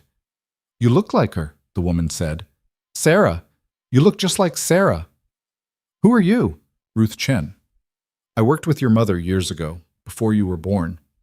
Ruth's hands twisted together. "I need to talk to you about what happened back then, about why she ran." Elena's heart kicked into overdrive. "How did you find me?" "I've been watching, heard rumors about a girl connected to Damien Vale, thought maybe, but I wasn't sure until I saw you." Ruth glanced toward the door like she expected someone to burst through it. "Is he here, Damien?" "He's in the city." "What do you want, Ruth?" "To tell you the truth, the whole truth, not just the pieces your mother could bear to remember." Ruth sat back down, seemed to collapse into herself. "Sarah didn't just run from Damien's father. She ran because she found out what he really was. Not just a criminal, but the man who'd killed her brother." The room went cold. Elena sat down before her legs could give out. "What?" "Your uncle. Sarah's older brother, Michael. He got mixed up with the Vales 27 years ago. Owed them money he couldn't pay. Damien's father had him killed to make an example. Sarah didn't know. She'd already fallen for him by then, was already pregnant with you. When she found out, when someone finally told her the truth, she ran. Had to. Because staying meant loving the man who'd murdered her family. Elena couldn't breathe, couldn't think. The letters, her mother's desperate fear, the way she'd built their life in hiding, it all crystallized into horrible clarity. "Does Damien know?" she managed. "I don't think so. This was before he was born, before he knew anything about the business. His father kept that side of things separate from family for years." Ruth leaned forward. "I'm telling you now because you deserve to know, and because I'm afraid." "Of what?" "Of history repeating. Of you ending up like Sarah, trapped between love and truth, destroying yourself trying to reconcile the two." Ruth's eyes were wet. "Sarah was my best friend. Watching her choose survival over justice, watching her run and hide and die it broke her. I don't want that for you." Elena heard herself asking questions about her uncle, about the circumstances, about whether her mother had ever considered revenge. Ruth answered everything she could, filled in gaps Elena hadn't known existed, painted a picture of Sarah Cross as someone more complicated than the tired, loving woman Elena remembered. By the time Ruth left, Elena felt like she'd been hollowed out and poorly reassembled. She sat alone in the sitting room trying to process what it meant, this new information that reframed everything she thought she understood. Damien's father had killed her uncle. Her mother had loved the man who destroyed her family, and Elena had just spent the last 2 months building a life with the son of her family's murderer. She was still sitting there when Damien came home. He found her in the dark. She hadn't bothered turning on lights as the sun set, and stopped in the doorway when he saw her face. "What happened?" Elena told him. All of it. Every terrible detail Ruth had shared. She watched his expression shift from confusion to understanding to something darker she couldn't quite name. "I didn't know," he said when she finished. "I swear to you, Elena, I never knew about this. I believe you, but it doesn't change what happened. It doesn't change that your father killed my uncle and my mother loved him anyway, and it destroyed her." Elena's voice cracked.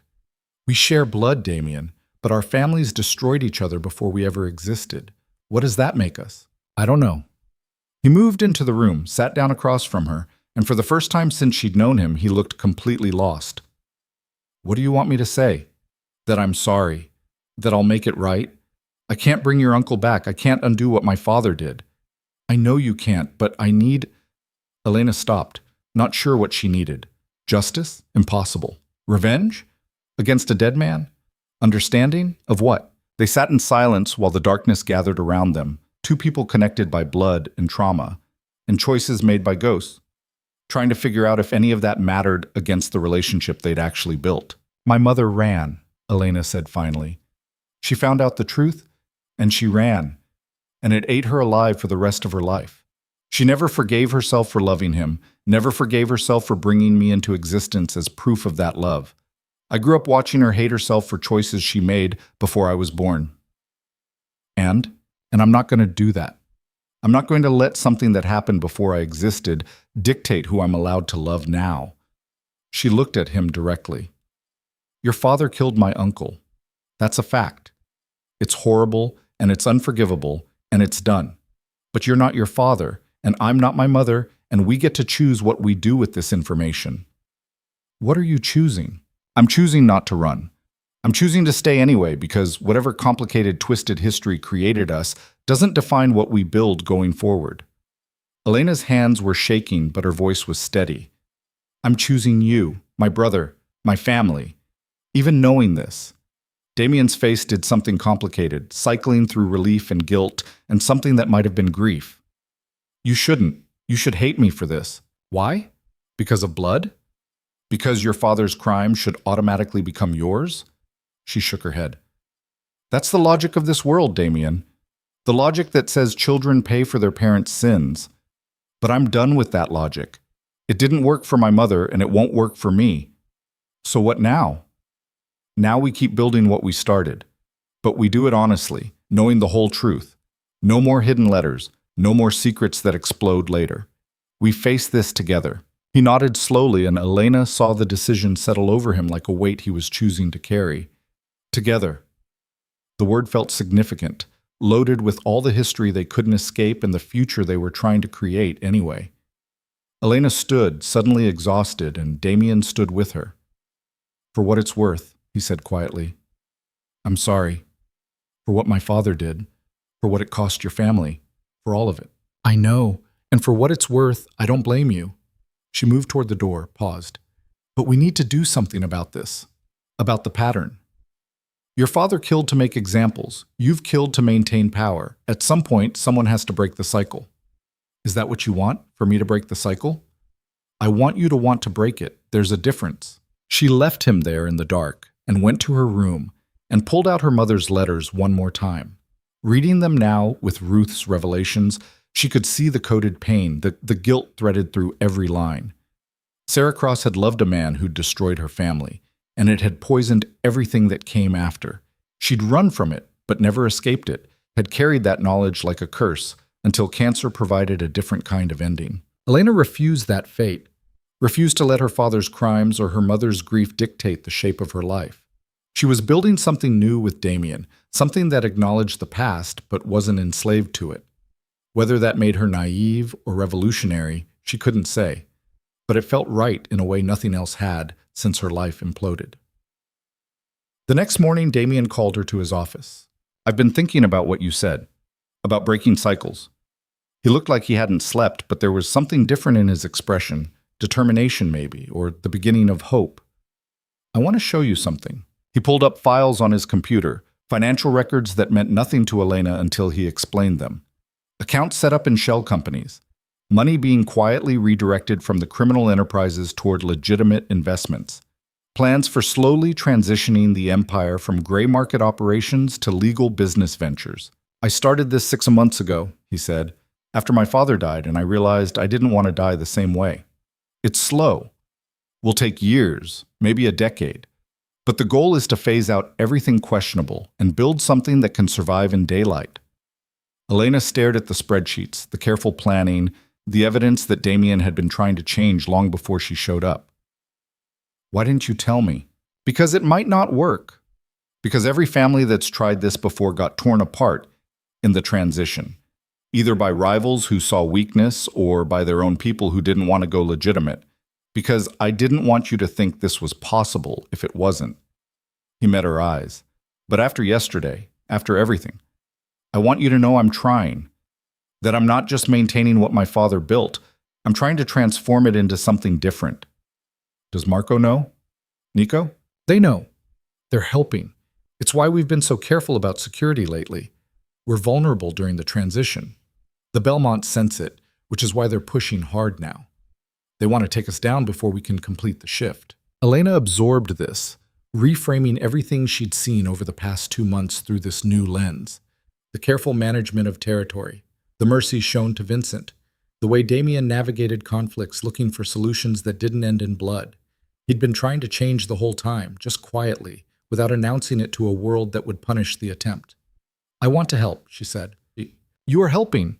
Every time you push me to be better than my instincts, every time you remind me there's a world outside this fortress, you're helping. No, I mean practically. What can I do to make this transition work? Damien leaned back, considering her. There is something. A project I've been thinking about but haven't had bandwidth to develop. Using some of the transition money to fund legitimate community programs. Youth centers, job training, resources for people trying to get out of the life. It would serve 2 purposes. Good PR for our legitimate businesses, and a genuine way to give back to communities we've extracted from for decades. You want me to run it. I want you to build it. Design it from the ground up. Make it actually useful instead of just performative charity. You know what it's like to struggle, to need help and not have access to it. Use that knowledge. Make something real. Elena felt something ignite in her chest, purpose crystallizing into actual direction. This was it. The answer to what she was building toward. Not just survival in Damien's world, but transformation of it. Taking the resources generated by crime and redirecting them toward healing the damage crime created. When do I start? Now, if you want, I'll get you everything you need. Funding, legal support, contacts. The only condition is you do it right. No half measures, no cutting corners. If we're going to change things, we change them completely. Deal. They shook on it, formal and slightly ridiculous given they were siblings, but it felt important to mark the moment. Elena was taking ownership of something, stepping into a role that was hers alone rather than just orbiting Damien's world. She spent the next 2 weeks buried in research and planning. Talked to community organizers, social workers, people who actually understood the needs she was trying to address. Learned quickly that good intentions without practical knowledge caused more harm than help, and adjusted her approach accordingly. Built a team, found office space outside the estate, started the slow work of turning money into meaningful programs. Damien watched from a distance, offering resources when she asked, but otherwise letting her build it herself. He understood instinctively that she needed this to be hers, not his project filtered through her execution. The distinction mattered more than Elena had expected. Marco and Nico were less convinced. You're putting her out there, Marco said one night when Elena was working late at the new office. She could hear them through the door Damien had left half open, probably deliberately. Making her visible. That's dangerous. She's already visible. The Belmonts know she exists. Hiding her doesn't change that. Damien's voice was patient, final. Let her build something good. We owe the world that much. We don't owe the world anything. We take what we can and protect what's ours. That's how we survive. That's how we survived. But Elena's right. At some point, someone has to break the cycle. Might as well be us. The conversation moved on, but Elena sat in her office feeling the weight of what Damien had just done. Defended her project not as indulgence, but as strategy. Committed to the change she'd pushed him toward. Chosen transformation over the endless maintenance of violence. It felt like progress. Fragile, uncertain, but real. The foundation launched quietly 8 weeks after the Belmont assault. No press, no announcement, just doors opening to people who needed help. Elena worked 16-hour days getting it running, learning on the job how to manage staff and budgets, and the 1,000 small crises that came with trying to help people whose problems were bigger than any program could solve. But it was working. Slowly, imperfectly, but working. Damien visited one afternoon, toured the facility without fanfare, talked to some of the people whose lives were being changed by resources that had come from criminal enterprise and been laundered into something legitimate. When they were alone in Elena's office afterward, he looked at her with something like pride. "My mother would have loved this," he said. "She always wanted to build something good, never got the chance. Then we're building it for her. And for my mother. For everyone who got destroyed by the world we inherited." Elena gestured toward the window, toward the people moving through the facility below. "This doesn't erase what your father did, or what you've done, but it's a start toward something different. Is it enough? I don't know, but it's more than nothing, which is what we had before." He nodded, seemed about to say something else, but then his phone rang. His expression changed as he answered, went through neutral into dangerous territory. "When?" he asked. Then, "How many?" And finally, "I'm on my way." He hung up, looked at Elena with an expression she'd learned to read as trouble incoming. "The Belmonts hit 3 of our operations simultaneously. They're escalating, trying to force a final confrontation." He moved toward the door, already shifting into crisis mode. "I need you to stay here. Lock down. Don't leave until I send someone for you." "Damien, please. I can't focus on what I need to do if I'm worried about you." Elena wanted to argue, to insist on being part of whatever came next, but she saw the fear beneath his controlled exterior and understood. This was different from the previous attacks.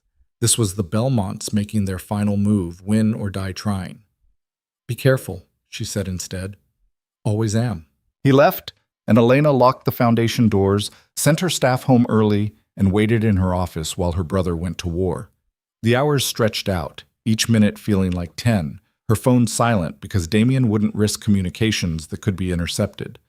By midnight, she'd worn a path in the carpet pacing. By 2 in the morning, she'd convinced herself something terrible had happened. By 3, she was ready to break lockdown and drive to the estate herself. That's when Damien walked through the door. He was alive, but barely looked it. Blood on his clothes, exhaustion carved into his face, moving like every step hurt. Elena rushed to him, checking for injuries the way he'd taught her, and found a knife wound in his side that he'd clearly been ignoring. "Hospital.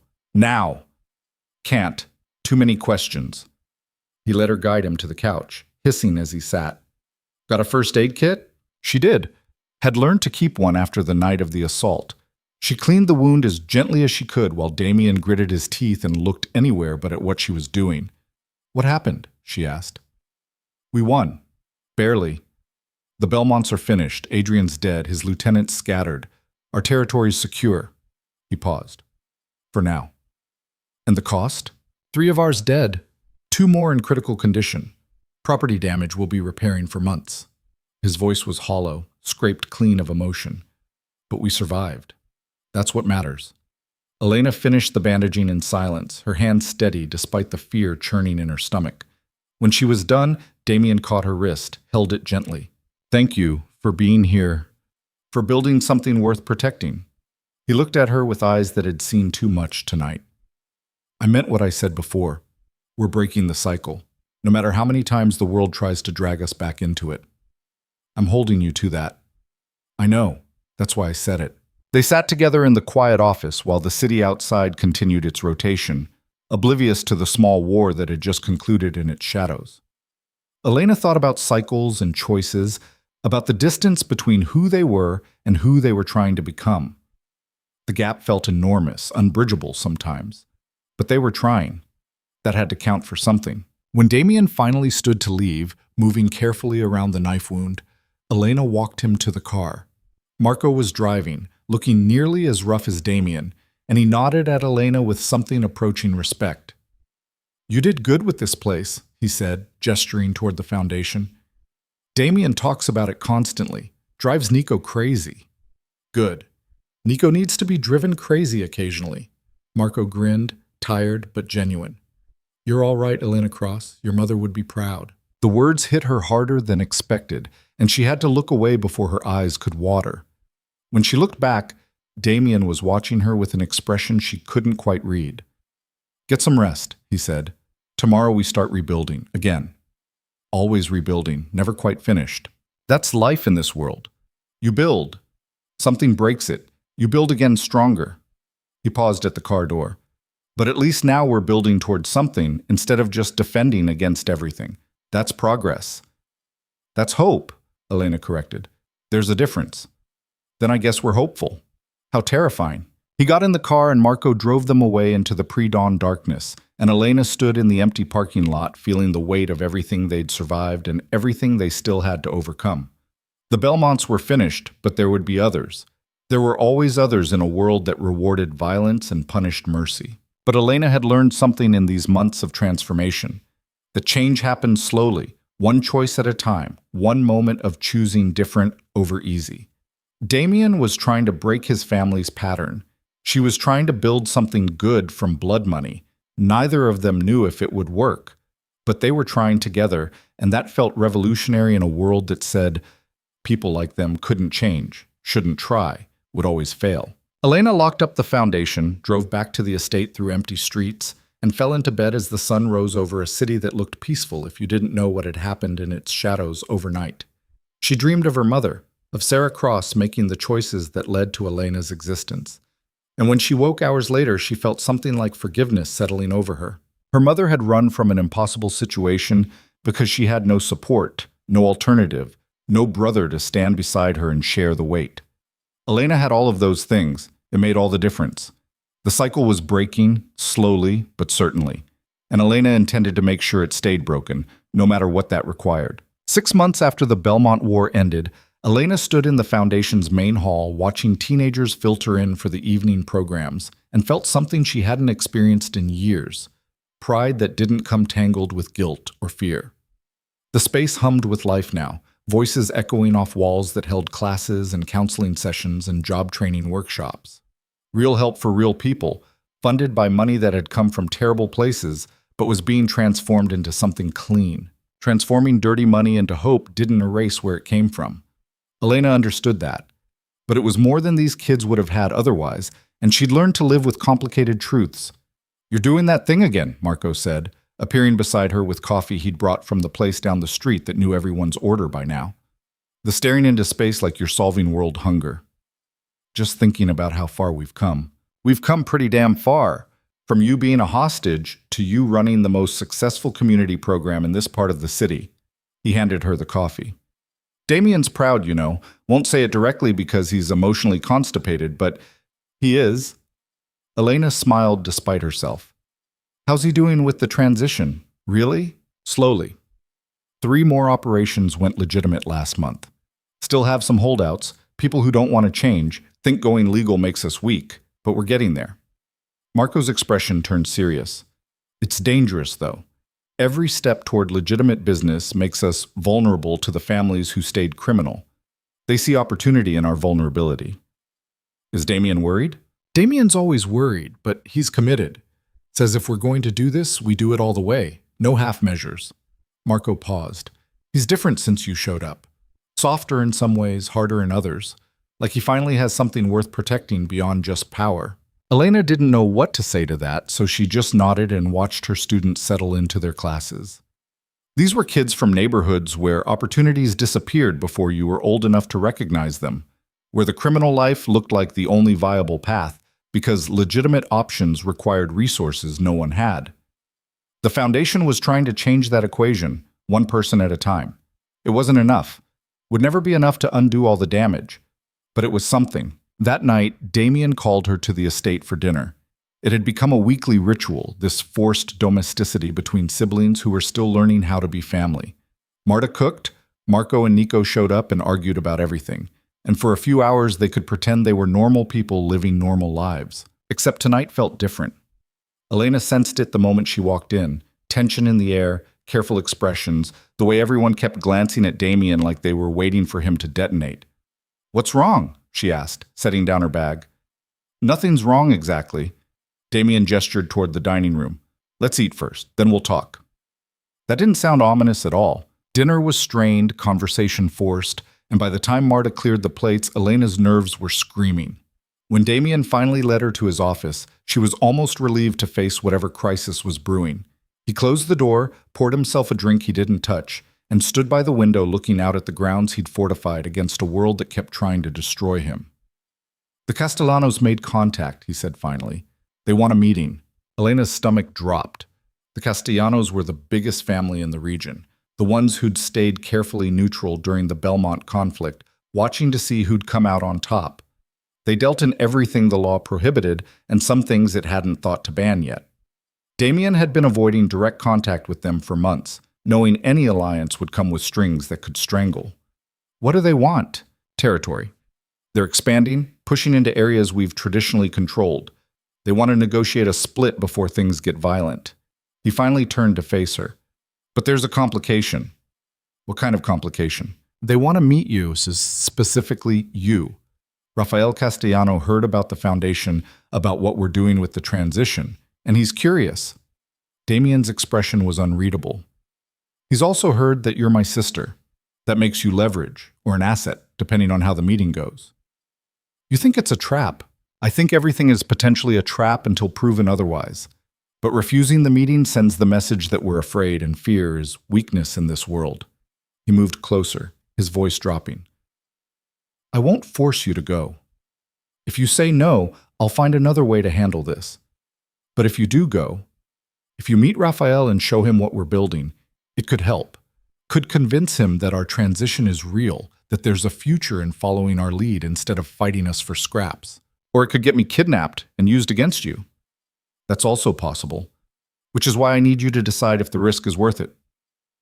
Elena thought about her mother, who'd spent her whole life running from risks like these. Thought about the kids at the Foundation who deserved a world where criminal empires didn't dictate their futures. Thought about Damien, trying to transform his inheritance into something that wouldn't destroy him the way it had destroyed his father. When's the meeting? 3 days.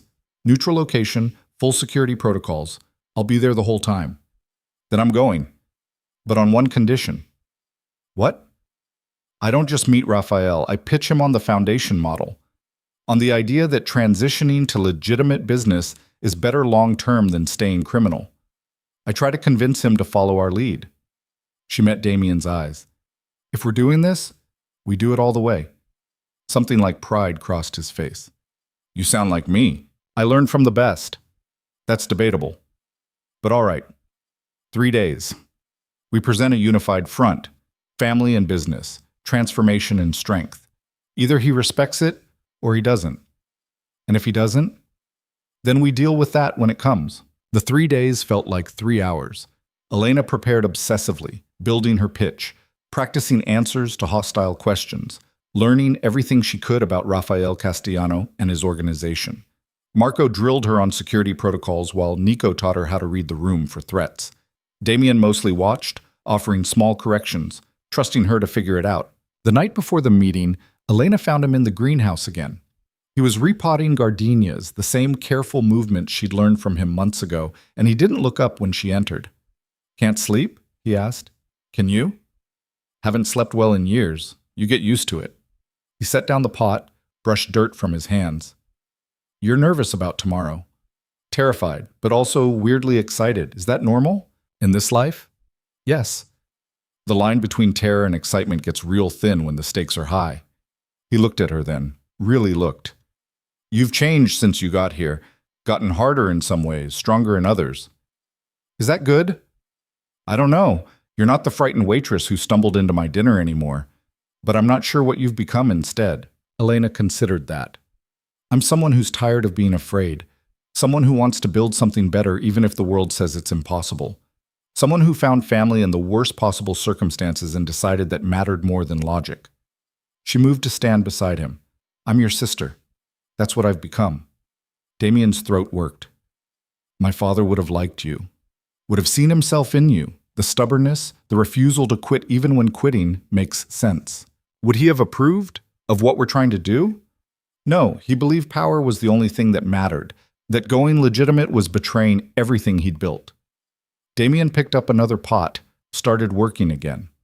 But he's dead, and I'm alive, and that means I get to decide what his legacy becomes. We get to decide. They worked in silence after that, tending to flowers his mother had loved and Elena had learned to nurture, and in the quiet, Elena felt something settle into certainty. Tomorrow would be dangerous. Rafael Castellano could decide they were weak and move against them, or he could see the possibility in what they were building and choose alliance over conflict. Either way, she'd face it standing beside her brother.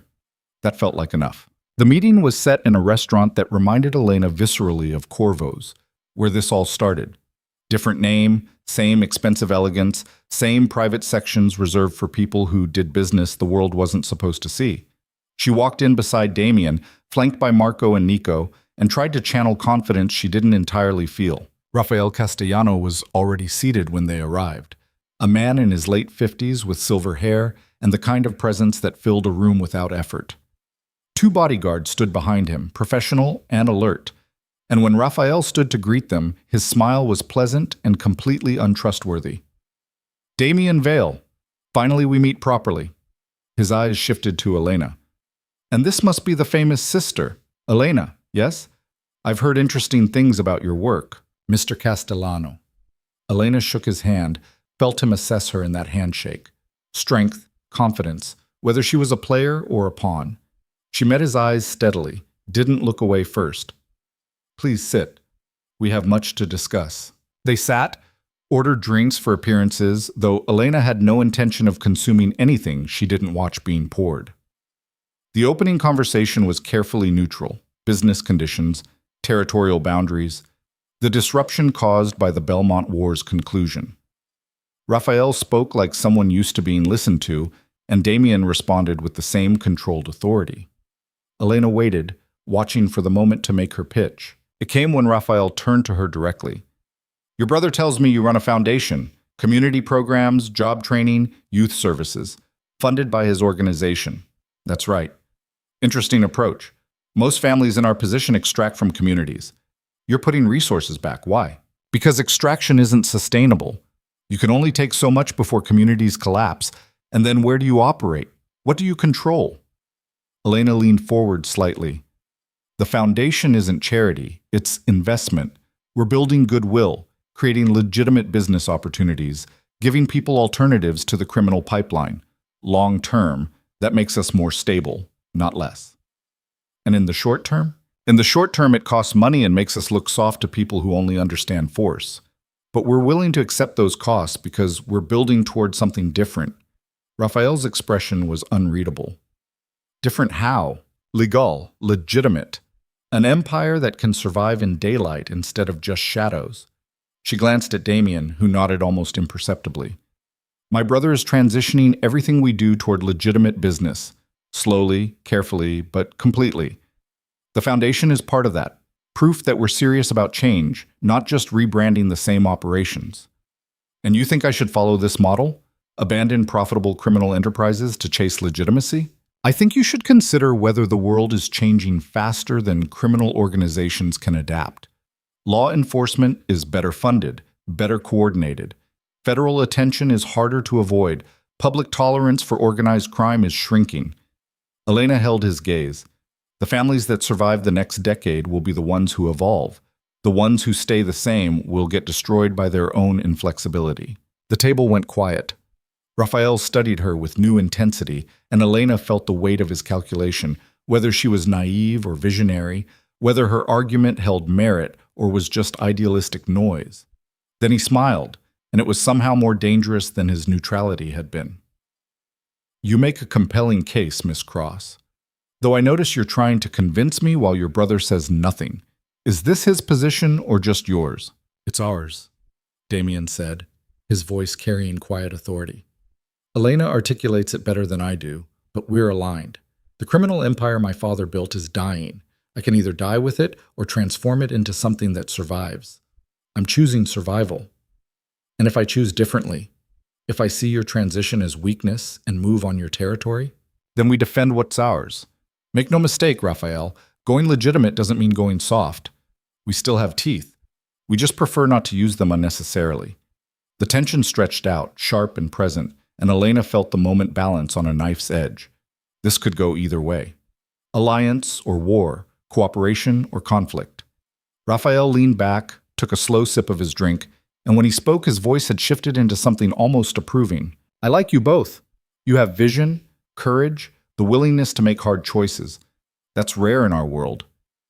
Well, he set down his glass.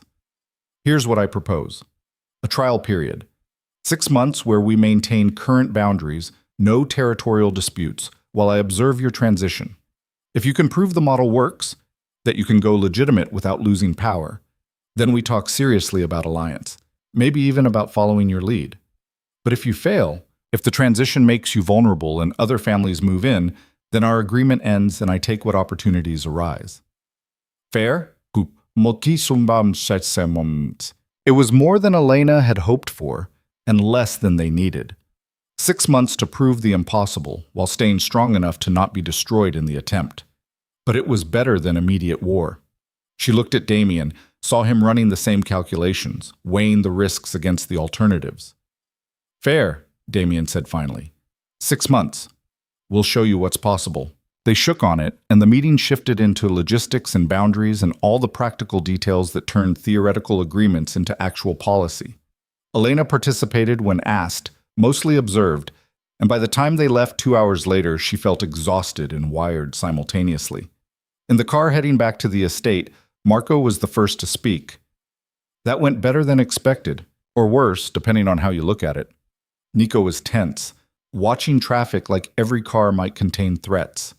6 months isn't long to prove a complete transformation, and if we stumble, Raphael will be all over us. Then we don't stumble. Damien's voice was final, certain. He looked at Elena. You did well in there. Better than well. Raphael respected you, which is rare. He usually dismisses anyone who isn't a direct threat.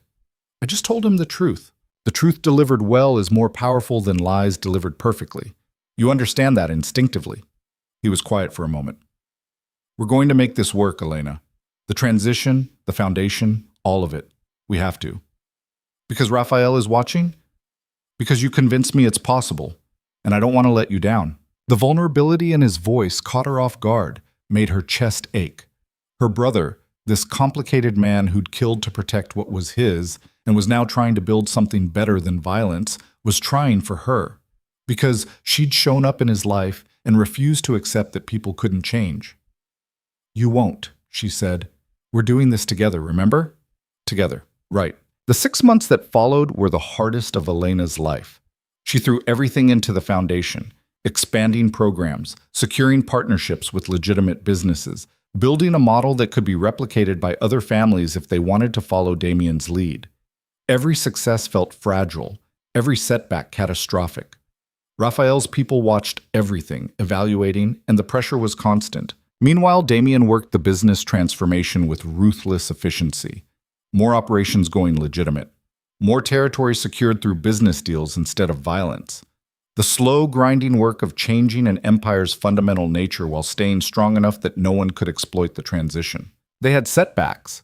2 of Damien's key people quit rather than go legitimate, took positions with rival families. A shipment got intercepted because someone talked. A legitimate business venture failed spectacularly, costing them money and credibility. But they had victories too. A major contract with a construction firm that gave them legitimate revenue. The Foundation's job training program placing 80% of graduates into real employment.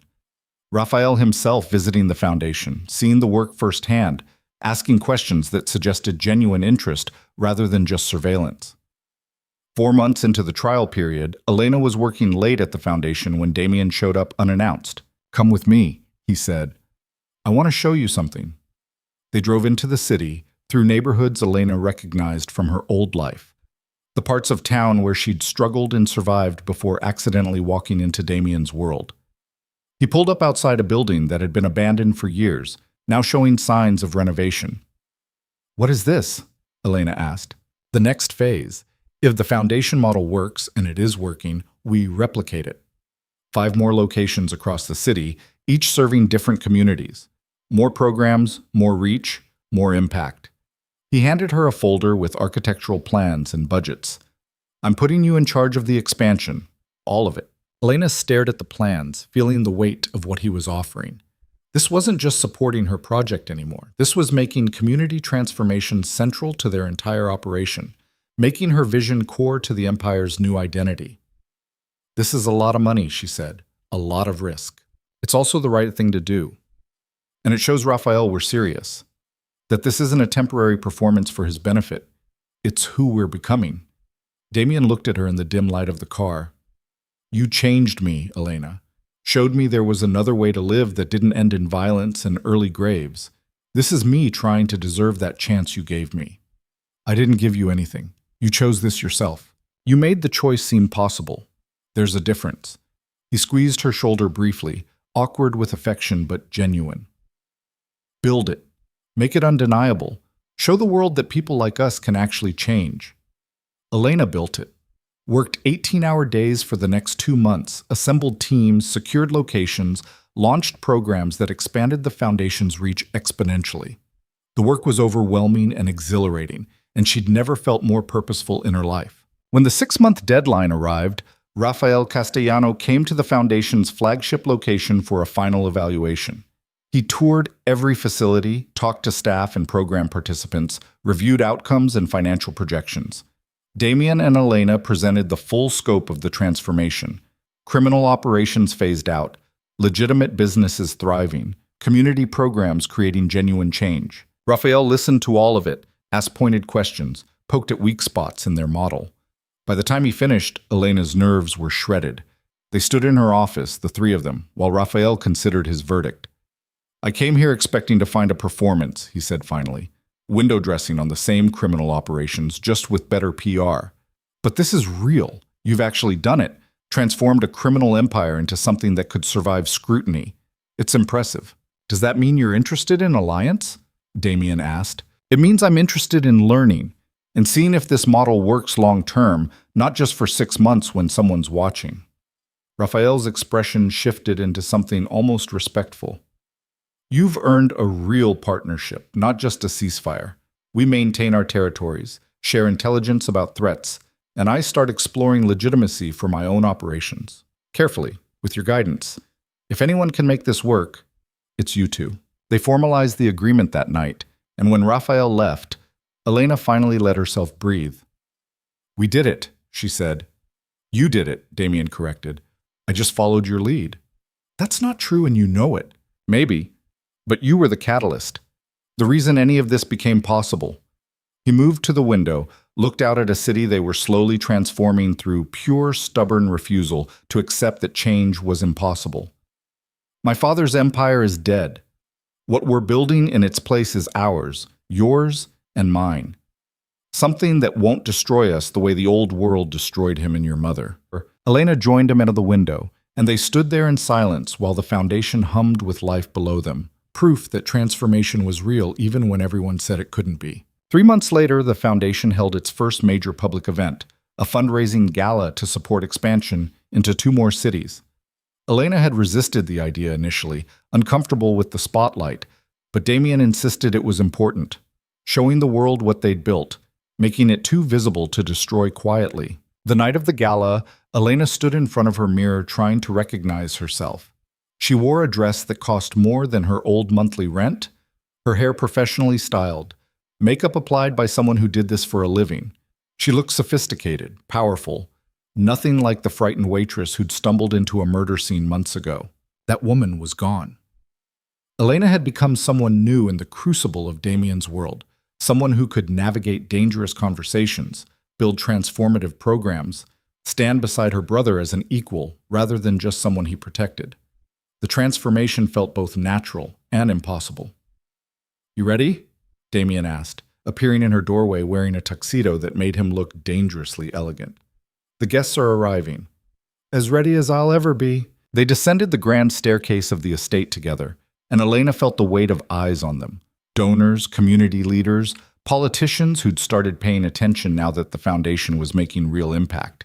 She'd learned to tolerate scrutiny without flinching, another skill from her education in Damien's world. The gala was perfect in that careful, controlled way that came from Marta's planning and Damien's insistence on excellence.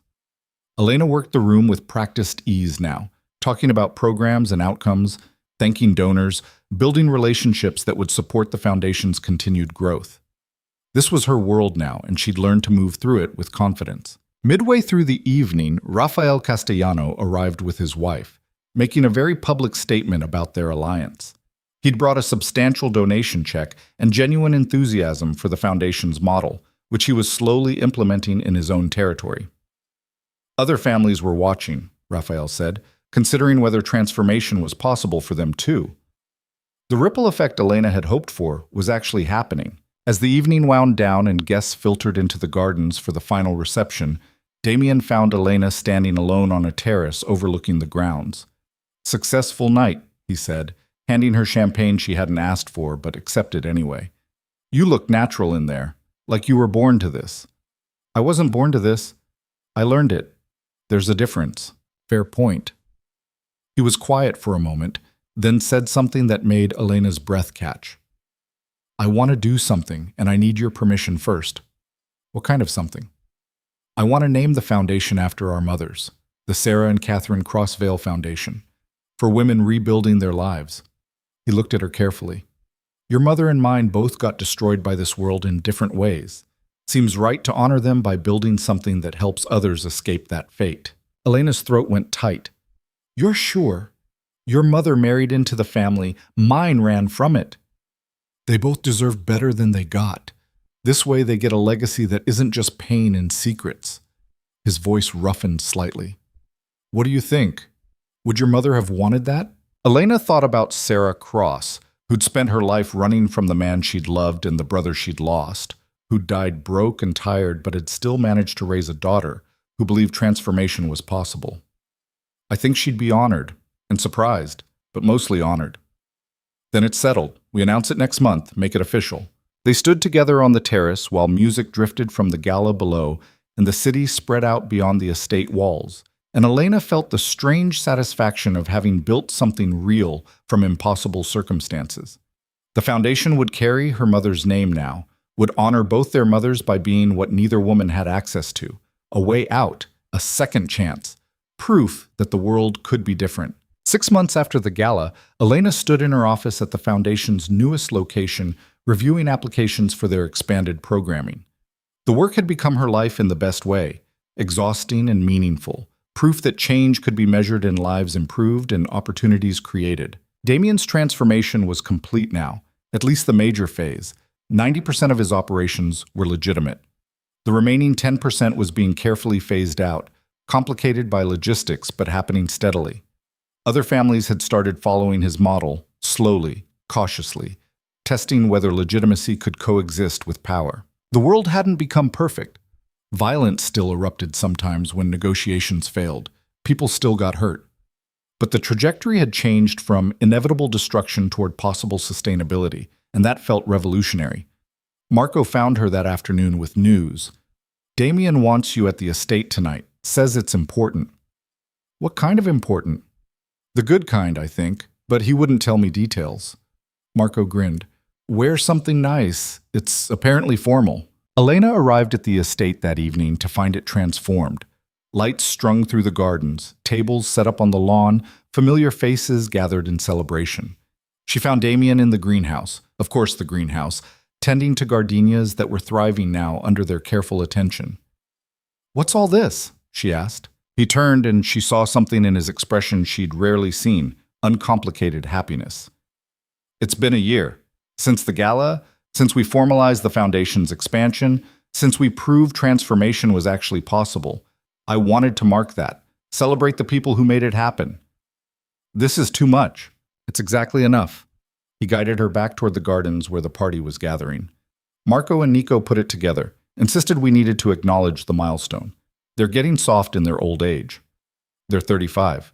Like I said, old age. The party was perfect, casual but elegant, intimate despite the crowd. Exactly the kind of celebration that happened when you let people who actually cared plan something instead of hiring it out. Elena moved through it feeling overwhelmed by gratitude, by the community they'd built not just in the foundation, but here in Damien's world. As the evening settled into comfortable warmth, Damien called for attention. The crowd quieted, faces turning toward him with the automatic deference he commanded even in casual settings. "I'm not good at speeches," he started, which got knowing laughs from people who'd heard him negotiate multi-million-dollar deals without breaking a sweat. "But I wanted to say something tonight about what we've accomplished. A year ago, we were a criminal organization trying to convince ourselves and everyone else that we could change, that we could become something better than what we inherited. Most people said it was impossible, said families like ours don't transform. We just rebrand the same operations under new names." He paused, looked directly at Elena. "My sister said we were wrong about that, said change was possible if we committed completely, if we were willing to do the actual work instead of just performing legitimacy for appearances. She built the foundation that proved it could be done, created a model other families are now following, changed the trajectory of an entire criminal enterprise through sheer stubborn refusal to accept that we couldn't be better." Elena felt her face heat as applause rippled through the crowd. So this party isn't just celebrating a year of success. It's celebrating the person who made that success possible, who changed me, changed us, changed what we thought was achievable. Damien raised his glass. To Elena Cross, for being brave enough to stay when running made more sense, and stubborn enough to build something beautiful from very ugly circumstances. The toast echoed through the garden, and Elena had to blink back tears she hadn't expected. When Damien made his way to her through the crowd, she grabbed his arm. "You didn't have to do that." "I did, actually. You needed to hear it. You changed everything, Elena. Time you got acknowledged for that."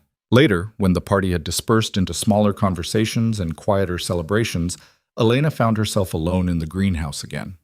The space had become sacred somehow. Where Damien had first shown her gentleness existed beneath his dangerous exterior, where they'd processed revelations about their parents, where they came when the world outside got too heavy. She was examining new growth on the gardenias when footsteps behind her announced company. She turned expecting Damien and found Marta instead, carrying 2 glasses of wine. "Thought you might want this," Marta said, offering one. "Thanks. Great party." Damien wanted it perfect. Spent 3 days arguing with Marco about details. Marta smiled. "He's different with you around. Lighter, somehow. More human." "He was always human, just hiding it under layers of necessary armor." "Maybe. But you showed him the armor wasn't as necessary as he thought. That's a gift." Marta sipped her wine, thoughtful. "I worked for his father for 23 years. Watched that man destroy himself and everyone around him chasing power he didn't know how to use for anything except accumulation. Damien was headed down the same path before you arrived. Now he's building something that might actually last. We're building it together. You're being modest, but all right, together." Marta set down her glass. "I just wanted to say thank you for giving him a reason to be better, for showing him family could mean more than just business alliances. His mother would have loved you." She left before Elena could respond, and Elena stood alone in the greenhouse feeling the weight of everything they'd accomplished and everything still ahead. The work wasn't done, would probably never be fully done. There would always be threats, always families who chose violence over transformation, always setbacks that made progress feel impossible. But they'd proved change was real, that criminal empires could evolve into something legitimate, that people could rewrite their own stories if they committed completely. That felt like enough for tonight. The months that followed brought new challenges and new growth. The foundation expanded into 4 more cities. Damien finalized the transition out of criminal operations entirely, became the head of a legitimate business empire built on the bones of what his father had created. Rafael Castellano followed their model successfully, and word spread through the underground that transformation was possible for families willing to commit. Elena's life took shape around purpose instead of survival. She dated occasionally, briefly, but nothing stuck. Hard to explain to normal people that your brother was a former crime boss and your work was funded by laundered money being redirected toward good. She told herself she didn't mind, that the foundation and the family she'd built with Damien were enough. Most days she believed it. 2 years after that first gala, Elena received a call from Ruth Chen, her mother's old friend who'd revealed the truth about Sarah's brother. They'd stayed in sporadic contact, Ruth checking in occasionally to see how Elena was handling the weight of her inheritance. "I have something for you," Ruth said. "Letters from your mother. She wrote them before she died, asked me to hold them until you seemed ready. I think maybe you're ready now." They met for coffee, and Ruth handed over a small box that felt impossibly heavy. Inside were envelopes addressed to Elena in her mother's handwriting, dated in the final months of her life. Elena waited until she was home, alone in her apartment, before opening the first one. The letters were everything: apology and explanation, love and regret, her mother's attempt to make peace with the choices that had shaped both their lives. Sarah wrote about loving Damien's father despite knowing what he was, about running when she found out about her brother's murder, about building a life for Elena that was clean, even if built on foundations of grief and fear. The final letter, dated a week before Sarah died, hit Elena hardest. My darling girl, by the time you read this, you'll know everything I tried to hide. I'm sorry for the secrets, for the running, for building your life on fear I couldn't escape. I thought keeping you separate from that world would protect you. Instead, it just left you alone when I was gone. But here's what I learned too late to tell you while I was alive. Running doesn't save you. It just makes you tired. The only way to survive impossible circumstances is to face them directly, to build something better from the wreckage, instead of just avoiding the damage. I couldn't do that. I was too afraid, too broken by what I'd learned. But you're stronger than I ever was. Braver. If you ever find yourself in that world I ran from, don't do what I did. Don't hide. Don't let fear dictate your choices. Build something beautiful from the ugliness. Choose love over safety. Become the person I was too scared to be. That's my real legacy to you. Permission to be better than I managed. To face what I couldn't and transform it into something worth keeping. I love you more than words can hold. Be brave, my Elena. Be impossibly, fearlessly brave. Mom. Elena sat in her apartment holding her mother's final words, crying in a way she hadn't let herself cry since Sarah died. Not from grief exactly, but from the strange relief of being understood across time and death, of having her choices validated by the one person whose opinion she'd worried about most. Her mother would have been proud, would have understood why Elena stayed instead of ran, why she built instead of fled, why she chose transformation over the easier option of just walking away. That knowledge felt like being released from a weight she'd been carrying without realizing it. She called Damien that night, read him parts of the letter over the phone, and heard his voice catch when she got to the part about building something beautiful from ugliness. That's what we did, he said quietly. What we're still doing. Yeah, it is. Your mother would have liked the foundation, would have been proud of what you built. Our mothers, both of them. This is their legacy now, too. Yes, it is. They stayed on the phone in comfortable silence, siblings connected by impossible circumstances who'd chosen each other and kept choosing each other through every challenge.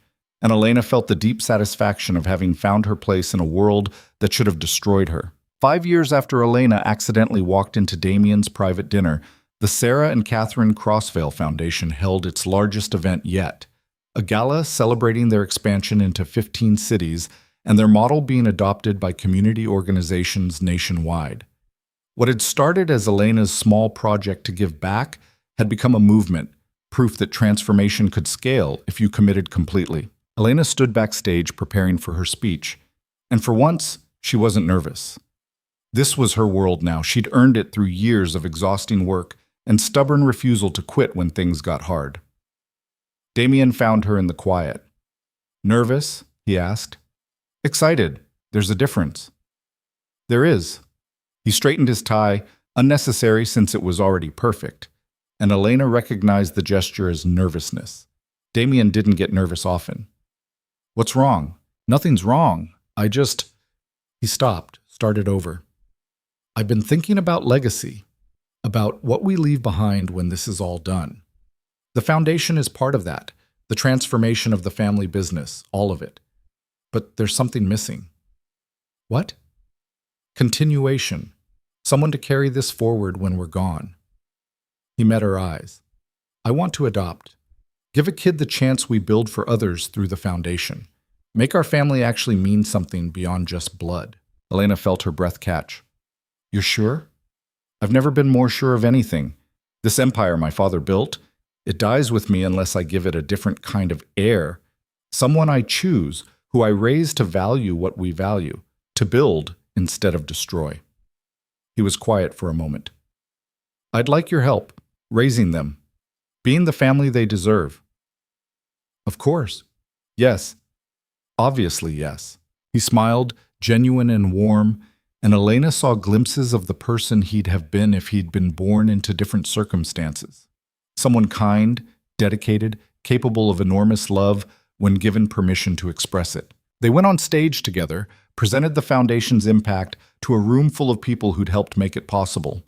And Elena felt the profound satisfaction of having built exactly what her mother had asked for, something beautiful from ugliness, transformation from destruction, proof that people could change if they committed completely. After the speeches, during the reception, Rafael Castellano approached with his own news. "I'm retiring," he said without preamble. "Fully. Handing my organization to my daughter who's been managing the legitimate transition. I'll consult, but the daily operations? I'm done. 65 years in this world is enough." "You've earned it," Damien said. "Your transition was flawless. I had good teachers." Rafael looked at Elena.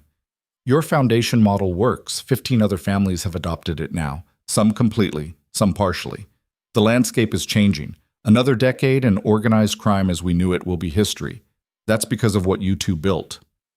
Elena felt the weight of that accomplishment, the ripple effects spreading beyond anything she'd imagined when she first proposed helping vulnerable women rebuild their lives. Later, as the gala wound down and guests filtered into the night, Elena and Damien stood together on the terrace overlooking gardens that had been the site of attacks and celebrations, violence and transformation. "We did it," Elena said. "Actually changed things. Made the world different." "We did, though it's still fragile, still requires constant maintenance." "Everything good does. That's not a flaw. It's just reality." Damien was quiet, then said something that made Elena's throat tight. "I'm glad you walked into that room. Glad you saw what you saw, that it brought you into my life. I know that's selfish. You almost died because of it. But I'm glad anyway." "I'm glad too. As impossible as that seems." Elena looked at her brother, this complicated man who'd given her purpose and family and a reason to believe transformation was possible. "We saved each other, I think. You from becoming your father, me from disappearing into the same fear that destroyed my mother. That's worth all the difficulty it took to get here." Worth it, and then some. They stood together while the city glittered below them, two people who'd found each other through violence and chosen to build peace instead, and Elena felt complete in a way she'd never experienced before. Her mother had run from this world and died tired and afraid.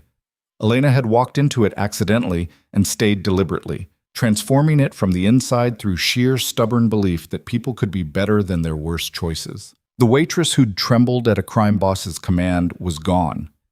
In her place was someone who'd built an empire of good from the ruins of a criminal legacy, who'd found family in impossible places, who'd proven that transformation was real if you committed completely. Elena Cross had rewritten her entire life, and in doing so had changed the trajectory of an entire underground economy. That felt like enough. Like everything. Like victory against odds that said she should have failed. In the greenhouse the next morning, tending to gardenias that had been blooming for years now, under their careful attention, Elena thought about cycles and choices. About the distance between who she'd been and who she'd become. The journey had been terrifying and painful and impossible by every reasonable measure. She wouldn't trade a single moment of it. Damien joined her eventually, moving through the routine they'd developed over years of shared space and common purpose. They worked in comfortable silence, these siblings who'd found each other through catastrophe and built something beautiful anyway. And when Elena looked at what they'd created, the foundation, the transformed empire, the family they'd chosen to become, she felt nothing but quiet pride. Her mother had asked her to be brave, to face what Sarah couldn't and transform it into something worth keeping. Elena had done exactly that. And in the process, she'd discovered that family wasn't just blood or circumstances. It was the people you chose to stand beside when everything said you should run. It was building together when destruction would be easier. It was looking at impossible odds and deciding they didn't matter. It was finding your brother in a greenhouse full of flowers his mother had loved, and knowing without words that you'd both finally found the peace your parents never managed to claim. That was legacy. That was transformation. That was enough.